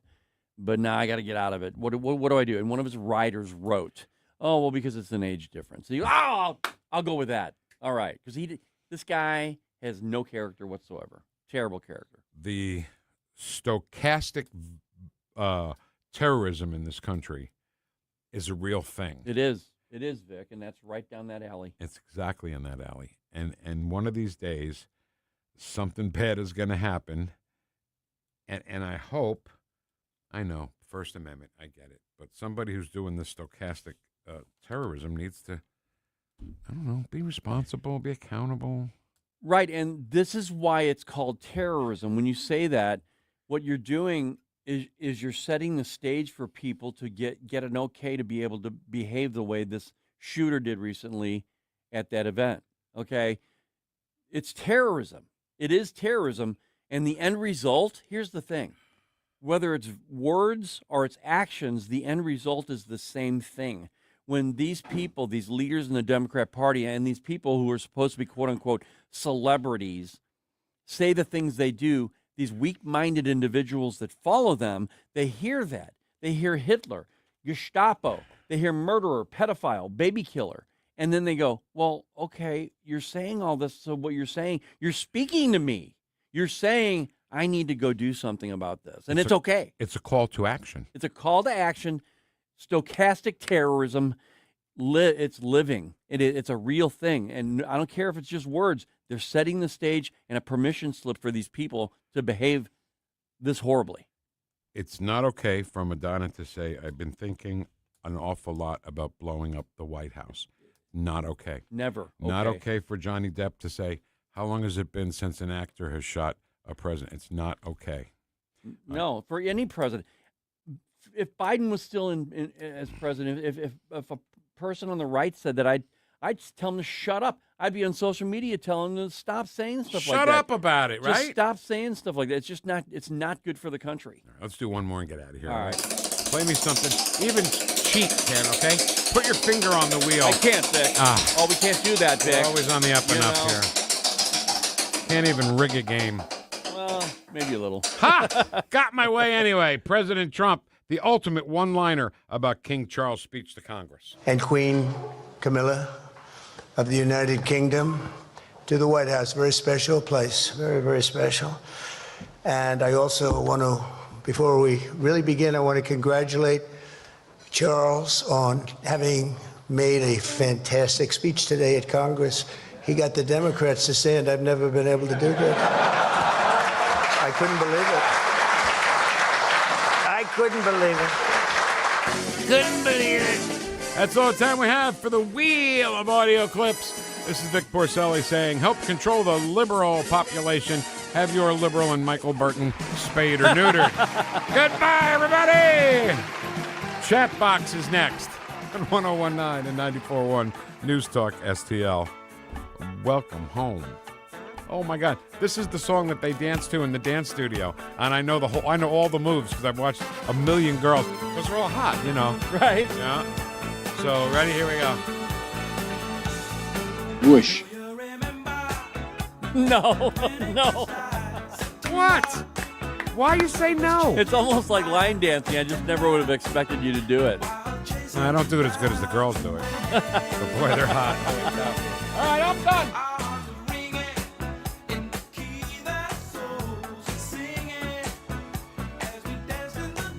Watch us on our live stream using Rumble, Facebook, and Twitter. The Vic Porcelli Show. You're fired. Get out of here. You're fired. You're incompetent. You're incompetent. Get out of here. You're destroying our nation. Made in St. Louis for St. Louis. It's News Talk STL. Whoosh. News, analysis, opinion. You know, they're literally taking the Constitution and putting it in a paper shredder. News Talk STL. Ever feel like just a number in a waiting room? Hi, I'm Shannon Tribue, Director of Operations with Body of Health Direct Primary Care. Navigating the medical system can be a maze of stress. I'm your personal guide at Body of Health. I handle the messy parts of medical care, the logistics and complex coordination, both in and outside our walls, so you and Dr. Tobler, that's my dad, can focus on what matters most, your health. At Body of Health, you're not just a patient, you're part of the family, because that's healthcare the way it ought to be. To learn more, schedule a discovery call at bodyofhealth.com. Grab your shotgun and mark your calendar. The 11th annual Jeff Hansen Memorial Foundation Sporting Clay event is Saturday, May 16th at Black Hawk Valley Hunting Preserve in Old Monroe, Missouri. Enjoy 56 clays, breakfast, and lunch, all included for just $195 per person. Or enter a team of 4 with a golf cart for $750. There'll be door prizes, gun raffles, and trophies for top teams and top shooters. Reserve your spot by May 8th at jeffhansenmemorialfoundation.org. Have you noticed mattress stores are dramatic? Final clearance, last chance, going out of business every single weekend. Relax. Snooze Mattress and Wellness is locally owned, family owned, and we don't do fake urgency. We use advanced sleep technology trusted by NASA and the Mayo Clinic to fit you to the right mattress, based on your body, not a sales quote. No gimmicks, no games, just better sleep. Snooze Mattress and Wellness. Finally, a mattress store you'll love. News, analysis, opinion. Don't always agree, but in love listening to your radio station. This is tyrannical stuff they're doing. Elections have consequences. This is 101.9 and 94.1 News Talk STL.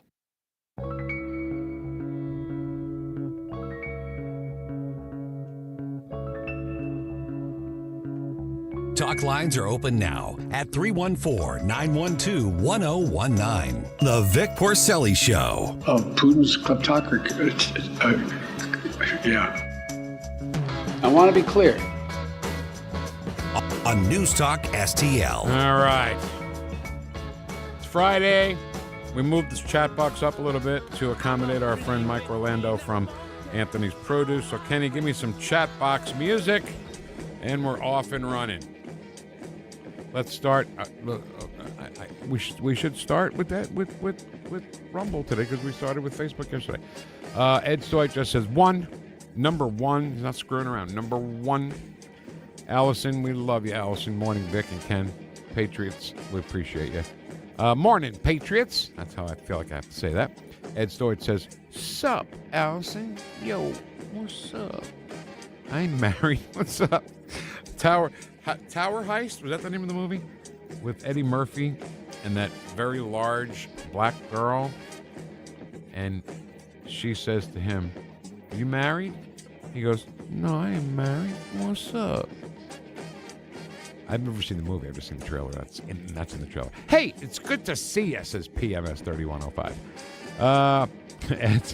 Ed says, whistling while we wait for the feet. The official Vic Porcelli Show chat box. Thank you very much. Did we ever pin down where in the world 101 Straight Up is? Anybody check in on him? Does he need a wellness check? Ed Stoit says, grievance to be filed. Been missing the beginning of the show too much. Well, I appreciate that on one hand. On the other hand, the grievance is so much paperwork. You know what I'm saying? I pledge allegiance to the flag of the United States of America. No fair elections, no peace. No fair tariffs, no peace. No fair chat box, no peace. President, it's now 5D chess being played. Donald John Grover Cleveland Trump. These are all his nicknames that Ed Stoit makes up for President Trump.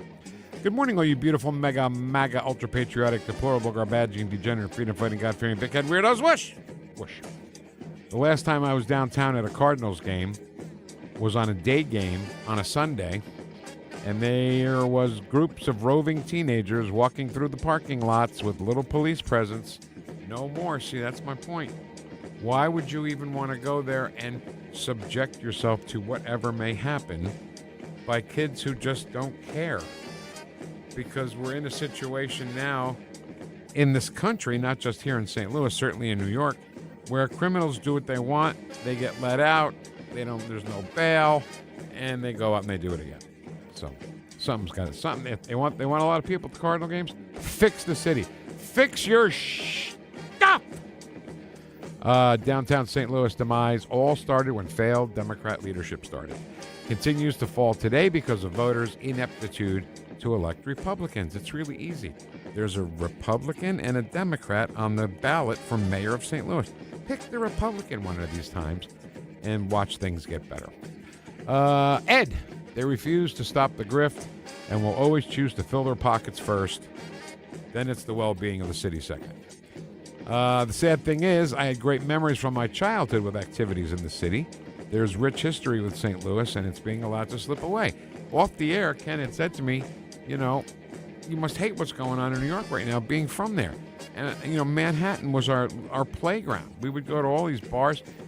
The St. Mark's Bar and Grill, if you've ever seen the video for Waiting on a Friend by the Rolling Stones, that bar they go into is called St. Mark's Bar and Grill. And we used to go there all the time, and my brother had the high score on the Defender machine. You remember the video game Defender? Were you a big video game guy back then? Oh, yeah. Defender? Did you ever play Defender? Oh, yeah, yeah. My brother had the high score on the machine in the bar where Mick and Keith are singing I'm Waiting on a Friend. Oh, nice. Yeah, it's crazy. But I brought that up because, New York's not the same anymore, and it's no fun going anymore. Yeah. Just like it's no fun going to the ball game anymore. Right. Okay, so you might not get mugged. That's great. I don't want to have to worry about it at all. Right. I don't want to have to be accosted. I don't have to even think about it. No. Is my car going to get broken into, stolen? No. And guess what?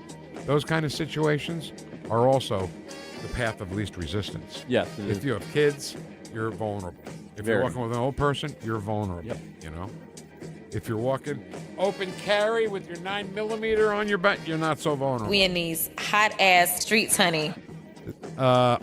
Also have great memories of downtown St. Louis. So sad now. Mayday, Mayday, Mayday. Interpret as you wish. Today's May Day. Bad llama. All the communists celebrate May Day. Bad llama. Let the workers of the world unite. Bad llama. Bad llama. Hey, hit the like button. Yes, would you hit the like button, please? Also, can you, you know what? You want to have some entertainment, free entertainment, complimentary with the price of your radio? Yesterday, Ken went at it with Grok. It was the main event. It was a knockdown, drag-out fight, and Ken won again. And it's all about stochastic terrorism. Right. So learn something new from Ken. Go back and get the podcast. All our podcasts. Help us out. And would it kill you to hit the like button?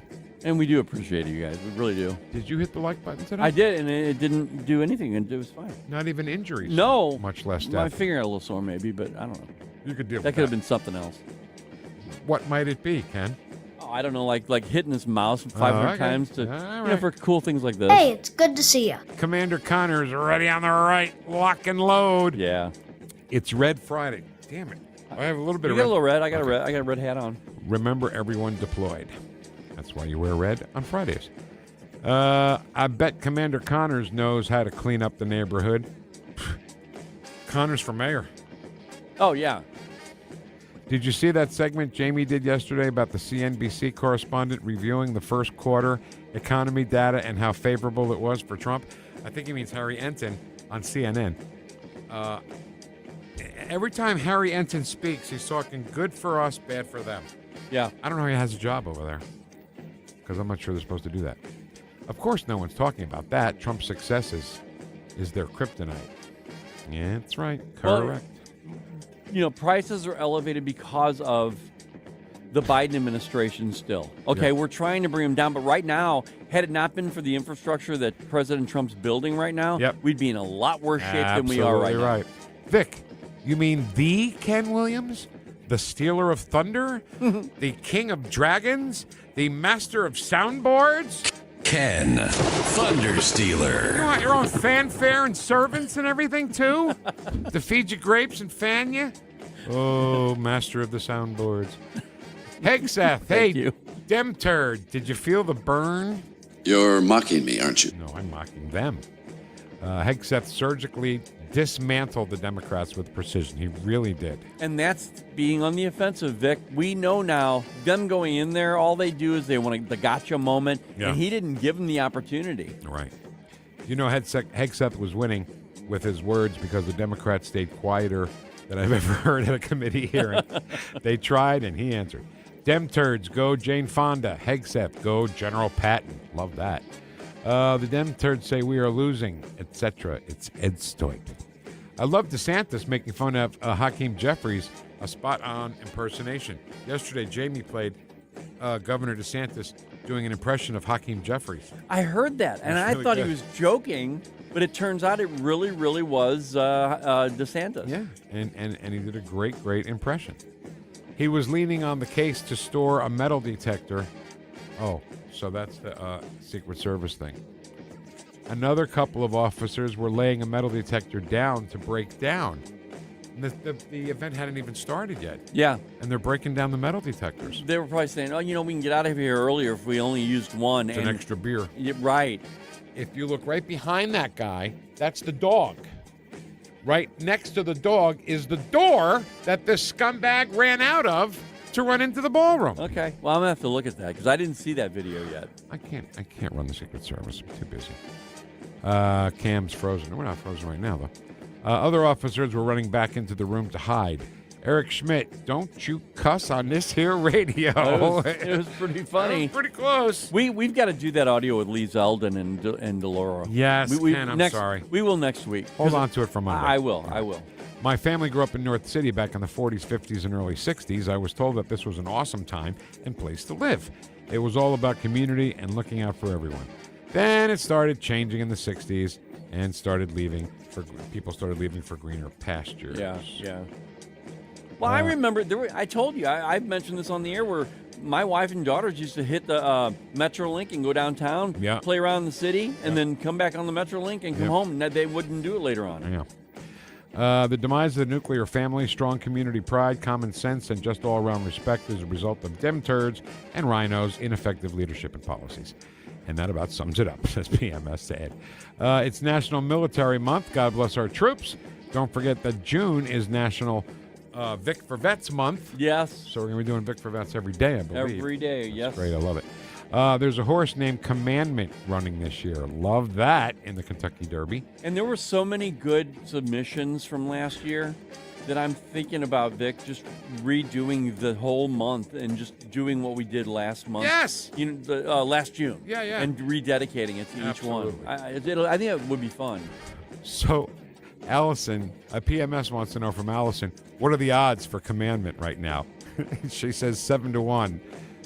That's pretty good odds. Yeah. Fairmount Racetrack over here in Illinois is now a racino casino. Racetrack and casino. It's a racino. Oh. They have the racing on Tuesdays and Saturday afternoons, but basically it's a casino. Thank you, PMS. It's just changed 6-1. Oh, it'll change. That's what pari-mutuel wagering is. Money that people wager affect the odds right there. Oh, okay. That's why they call it. That's what pari-mutuel wagering is. You can't worry about what other people think. I mean, have you met other people? Hey, it's good to see you. Oh, what? She's flirting on the girl there? So. Go get it, Baron. I don't know what to do. I have to go over to Facebook, but I don't know what to do. They're going to come and lynch me. I swear to God. Go get some. Whoosh! Go ahead. You bunch of Vic Heads. That's from our buddy Grant. Amy says, whoosh, Vic Head Patriots. It's Friday. Whoosh, Sean whoosh. Holland says, good morning. I did one for each of them. Okay. State that before you do it. You're right. So you're not willy-nilly double whooshing on a Yeah, Friday. we don't do that here. Good morning, Vic Heads from Holbrook Arena. Holbrook, Arizona. Sorry. I want to be clear. Bob Costas embarrassed himself last night on Channel 9 about Donnybrook eulogizing Ray Hartman. Yeah, okay. Okay, so here's Michael Burton's thing I want to say. If you look at the past couple of decades, the numbers show that there is more political violence coming from the right. It's just a fact. It's just not a fact. The left does have higher rates of vandalism, that's true, but not political violence against people. Oh, my God. That's why we created Ed Stoit, Michael. Yep. Because, was it Eric Schmidt? It was Eric Schmidt at a hearing saying, yes, it's this left wing, this shooter, left wing, everybody's left wing. Whatever he says, believe the opposite. That's exactly. That Senator Kennedy doing it? Yeah. Whatever he says, believe the opposite. Vic grows eggplant, smashes eggplant, eats eggplant. Ken buys eggs, scrambles eggs, eats eggs. What in the hell? It's very accurate. It's like a Dr. Seuss book. I could do that every day, in fact. Look, squirrels. I can't. Oh my God. If I don't just read what they say, I'm accused of chasing squirrels. Great. All your. Oh my God. That is hilarious. You know what you need? George McFly laughing. Oh, right with her. Jennifer Granholm and him. And George McFly. Yeah. Union members, please be careful watching that spinning wheel. You could get hypnotized, and then Vic and Ken may trigger you to bark like a dog. We would never do that. Maybe a little bit. I will hypnotize them and say, go rob the bank and bring me the money. A little bit. Can you imagine what kind of family Kimmel would marry into? How horrible are they? Oh, yeah. Vic's word of the week. This is taking forever. Vic's word of the week, stochastic. You bet. Learn that from Ken Williams. Several subtle innuendos in the King's comments this week. King needs to tell Starmer that was the U.S. that when the U.S. does ring, they need to answer when we give them a ring. That's what I told Vic. I said, yeah, well, we did ring the bell. And they didn't answer. Oh, my God. Vic said Wheel of Fortune instead of Wheel of Audio Clips. Oh, Vic. Did I do that? Shut up. Is Vic slipping? Shut your face. Does Vic need the Biden cocktail? Freudian slip. Get off my back! Get out of my ass! All right, let's talk to Mike Orlando, shall we, Kenny? Yeah, let's do that. Anthony's Produce. Love him. Love the place. Oh, I can't wait, man, because, I'm in that mode now. We're eating better food, and I gotta do that, and he's gonna help. I can't believe I said Wheel of Fortune. Now it's gonna bother me. Oh well. All weekend. Wheel of Audio Clips. It's Friday, Vic. That happens. We do the Wheel of Audio Clips only on Friday. No, well, it's Friday. All right. If you insist. Anthony's Produce. Mike Orlando next. The Vic Porcelli Show. Be cool, honey bunny. Be cool. Made in St. Louis for St. Louis. It's News Talk STL. On the next Larry Connors, USA. The story behind the story. It was on this date the Empire State Building opened. Larry Connors, USA. Now, weeknights 6 until 8 on News Talk STL. Oh, Hank, what a wonderful spider web you have built for us. I love this fabulous space we have right here in the corner of the kitchen. Thanks, Charlotte. I think I'll build us a vacation web in the coat closet. Oh, no. It's the pest control company again with those green wheels. They always kill the mood. This is Derek, the owner of All Solutions Pest Control. Give us a call today at 636-486-7888. We'd love to help you out. Learn more about our special $67 offer. You can visit us online at allsolutionspestcontrol.com. If a pest-free home is your goal, call All Solutions Pest Control.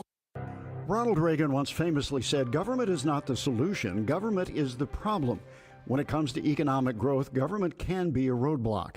With red tape, regulations, and subsidies, government stifles entrepreneurship and also props up businesses that deserve to go under.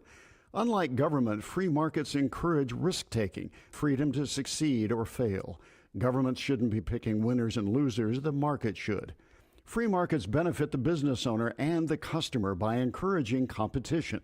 Free market enabled a young man named J.C. Hall selling picture postcards in Kansas City to turn his idea into Hallmark cards. In St. Louis, the free market made it possible for Adolphus Busch to turn his father-in-law's local beer into the world's largest brewery. A free market also means you get to send your kids to the school of your choice. Learn more about free markets at showmeinstitute.org. The Show Me Minute has been brought to you by Show Me Institute and Show Me Opportunity.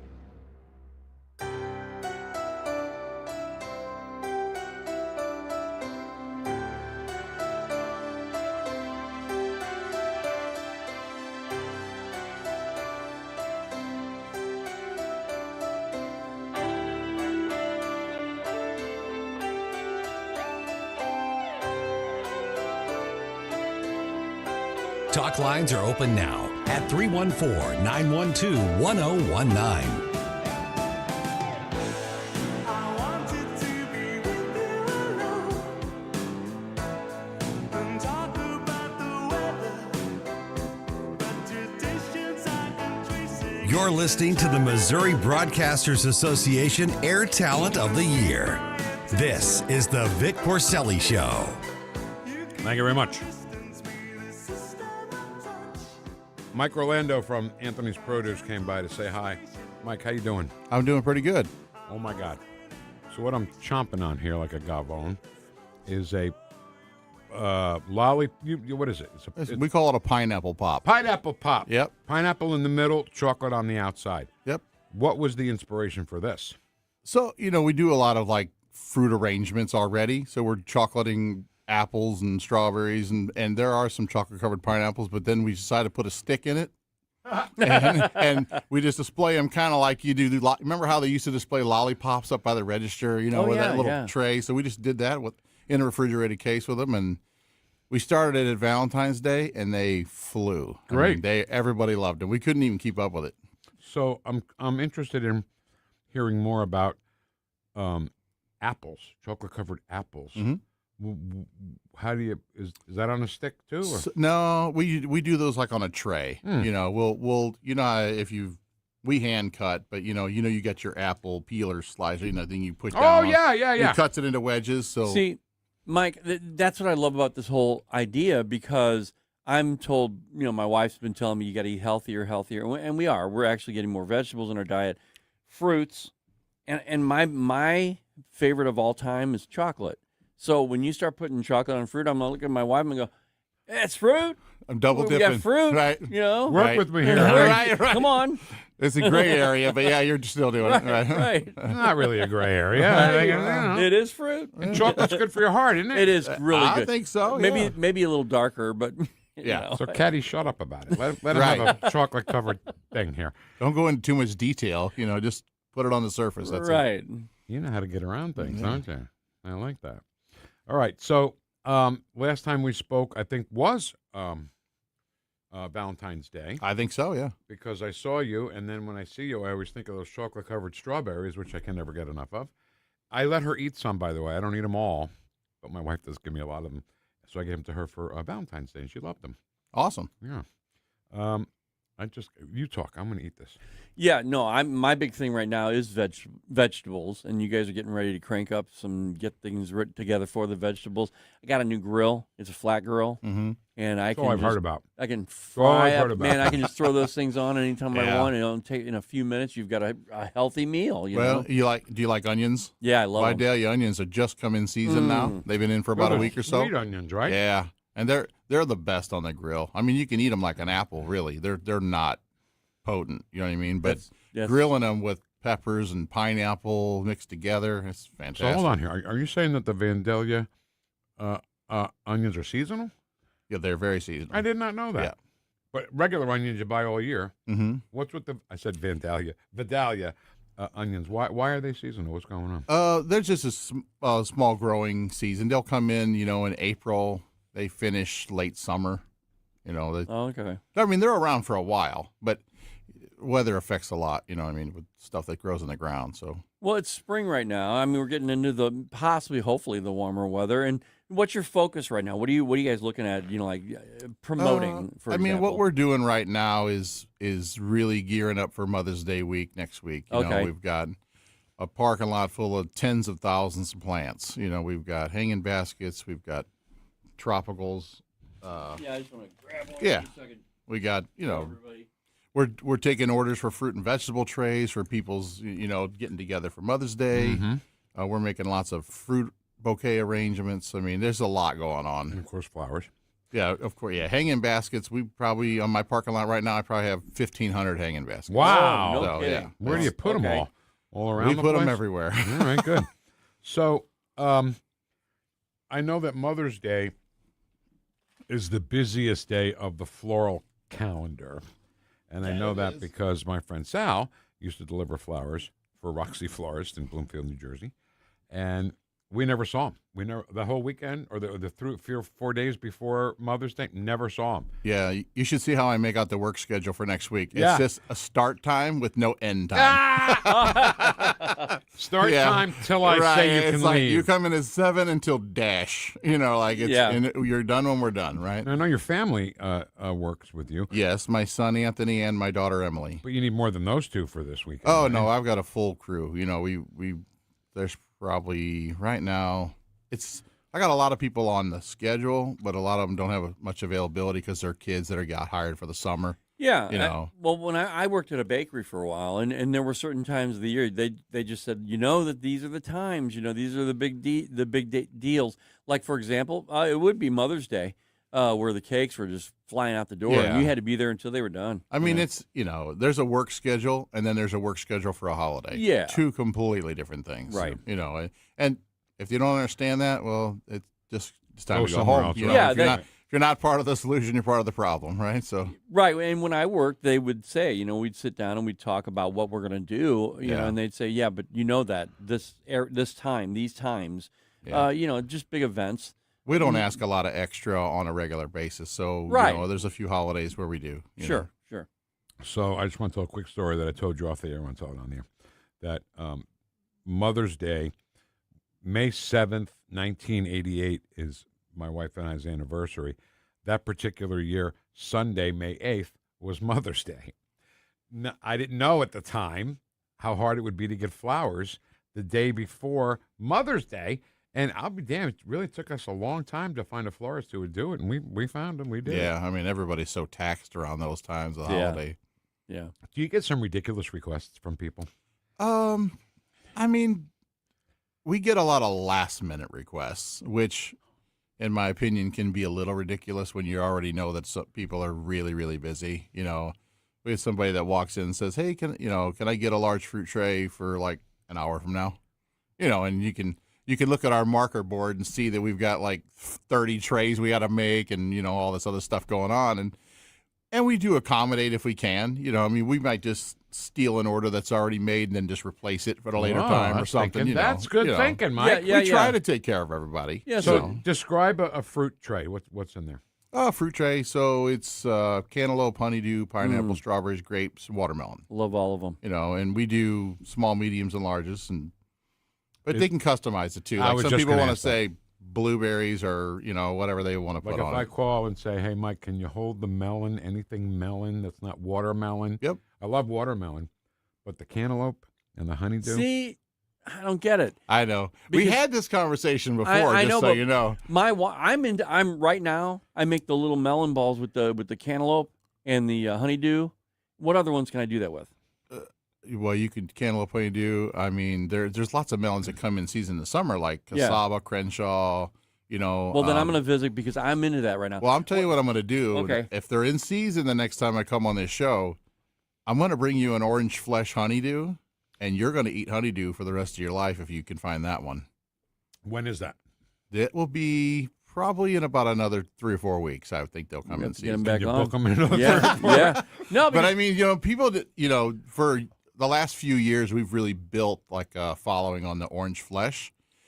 So looks like a honeydew on the outside, but then when you cut it, it looks like a cantaloupe. Wow. Oh, wow. Okay. But it tastes, the sugar content is like the upper parts of what a melon sugar content should be. See, that's where I can get away with it, though, because what I'm doing right now is I'll take all these different melons and I'll make them into little balls, right? Mm-hmm. And I'll put them in the refrigerator, and instead of going for a candy bar, I'll go for those. And that's my little move, you know. If you cut it up ahead of time, you'll eat it. If you buy it and you just leave it on the counter, it'll rot. Yep. And you don't, you know what I mean? You got to cut it up and put it in the fridge. You do. Now, I love watermelon. I could eat watermelon all summer. Yeah, well. Well, I know where you can find a few of them. At your place. Yeah. Yeah. Now, how do they get the seeds out on a seedless watermelon? A seedless watermelon still has a few seeds. They just consider them edible seeds. You know, Yeah, they'll they be do. like white in nature, but you know they're never completely seedless. How did it happen to begin with? Back in the day. That's a good question. Probably by accident. I'm not sure that I can answer that. You know what? Ken's probably right. It probably was by They accident. say, oh, look, no seeds. Let's go ahead and move this. I do thing know to when the they front. grow watermelons, you know, we sell a lot of seeded watermelons also. course, Like, and what they have to do is, when you plant watermelons in a field, you have to plant a few rows of seeded to cross pollinate for the Oh, seedless. yeah. So I don't think the seedless will grow without the some seeded growing. You know what I mean? Well, see, in contrast, I think that we should have the seeds because as a kid, we would spit them at Oh, each God. other. You know, This is the guy who used to shoot Roman candles at his brother. but that was part of the fun of eating watermelon when we were kids. Now, do you guys ever, I do a lot of thinking of what did people do before, you know? Like, how did people find information before Google, you know? Right, Yeah. Go to the library. These things like kids that. don't understand how, you know, the Dewey Dewey Decimal- Decimal System. no Forget idea. it. You Yeah, know? that's Do right. they even have that in school now? I mean, I bet they don't. But I wonder, I was sitting in the yard, and I'm really admiring trees now lately since we met Stan Clement, you know? Yeah. And we got some trees in my yard. I'm just thinking, and I said to myself, I wonder who the first person was who put a seed in the ground and it grew this thing that bears fruit. You know, I mean, how do you think that happened? Oh, probably just happened naturally. Yeah, You know I think what it mean? was, some guy, a caveman, was sitting there and saw a bird drop something, and then he watched it for a while, and it grew eventually, and he's like, "Wait a minute, Yeah, right. what is that?" And then probably pulled it out and looked and saw the remnant of the seed, and thought, "Oh, okay, this happened." He went back to his cave. Wife said, "What say you?" Right. Make a pie. say Hey, I you. got all these apples. Can you make a pie? Here's what I say. What seed grow fruit? Fruit. All right, Mike, where are you? One location, right? Yeah. Where- 701 Jungerman Road out in St. Peter's. Okay, and I love that atmosphere. You know, being in like you're in a market. Yeah. You know, and you can pick between the vegetable. Yeah. You have eggplant. Oh, we do. Yeah. You hear 'em? Oh, we do. Yeah, we got. And I told you It's not so easy for the layperson. I though. told you that I'm gonna, you know, when the Sicilian eggplants come in season, the local stuff, I'm gonna bring you some, but it's gonna put your wife to work. But I know the process. You told me before about stacking the books and the Oh whole. my like- God! I love people that remember what I say. Yeah. I found the original post because we had a couple of eggplants one year. I mean, it wasn't a great harvest, but we had enough to make a dinner. And I said, there it is, 20 pounds of sand, 6 jars of peanut butter in an Amazon box, a container full of girly stuff, and a Yahtzee game all on top of it to squeeze all the bitterness out of it. Because they all have bitterness in them. You got to get it out. That's true. Now, those Sicilian eggplants aren't quite as bitter by nature to start with. They have a little sweetness to them already. Do they look different on the Yeah, outside? they're like purple and white on the outside. Oh, I have seen Yeah, those. yeah. Yeah. So with regard to fruits and vegetables, right now when people are going out to see, what should they be focusing on? What are you guys bringing in that's ready to go? I mean, you know, the honey rock cantaloupes are starting tomorrow. We'll get our first shot of those, which is Now, what kind is of like that? it's like a regular cantaloupe, but it comes out of Florida and sometimes Mexico. But they're bigger cantaloupes. Like you know, if you ever Okay. see the ones in the stores that have like the ridges on them. Yeah. That's the cantaloupe that everybody wants to eat all summer. You know what I mean? So that's coming in. Sweet corn is getting really good right now. Oh, God, I love that. We do have some homegrown tomatoes in right now already. They're from some of our Amish farmers over in Charbonneir, Illinois. Amish? Mm-hmm. Wow. We do a lot of business with the Amish. I think we had that conversation Yeah. once here, too, on the air. Yeah. All right, listen, that son of yours, Anthony, I love that kid. He knows I love him, right? Yeah, Tell him he I love he him. wanted to come today, but we were pretty busy. He couldn't break away. See, that's why I love him. Yeah. Because he knows business is business. Yep. Nothing personal, Anthony. It's strictly business. Right. That's right. How old is he? He is 33. Good guy. Yeah. He is somebody that you can rely on 100% of the time. Oh, yeah. 100%. Yes. Now, I've never met your daughter. Tell me about your daughter. Emily? Yeah. She is 25. And she has worked.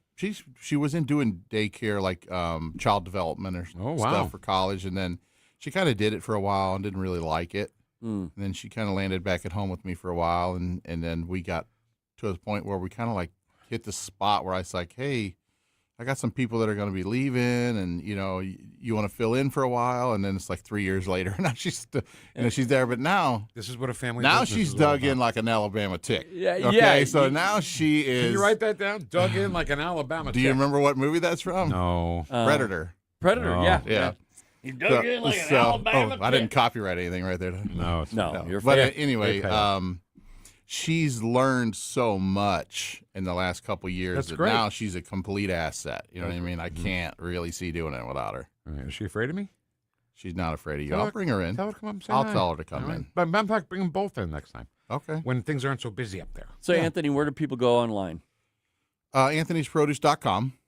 And then it'll give them a big idea of what everything. Yeah, you got there's a going on. bunch on there. The fruit trays are on there. The fruit bouquets, the chocolate-covered strawberries are all on there. There's even some other stuff like we do fruit skewers a lot this time of year where they're, we make fruit skewers. We make Love it. caramel, chocolate-covered apples, caramel apples, all that stuff. All right, Anthony, thanks for coming. Mike, thanks for coming, and we appreciate you. Yeah, no problem. Thanks for having me, guys. That's Mike Orlando from Anthony's Produce in St. Peter's. Be sure you get out there and get it. Thanks for having the record player on at night. Listen to us this morning. Make sure you have the record player on at night. The Commander's in next Yeah. for Jamie Allman on News Talk STL.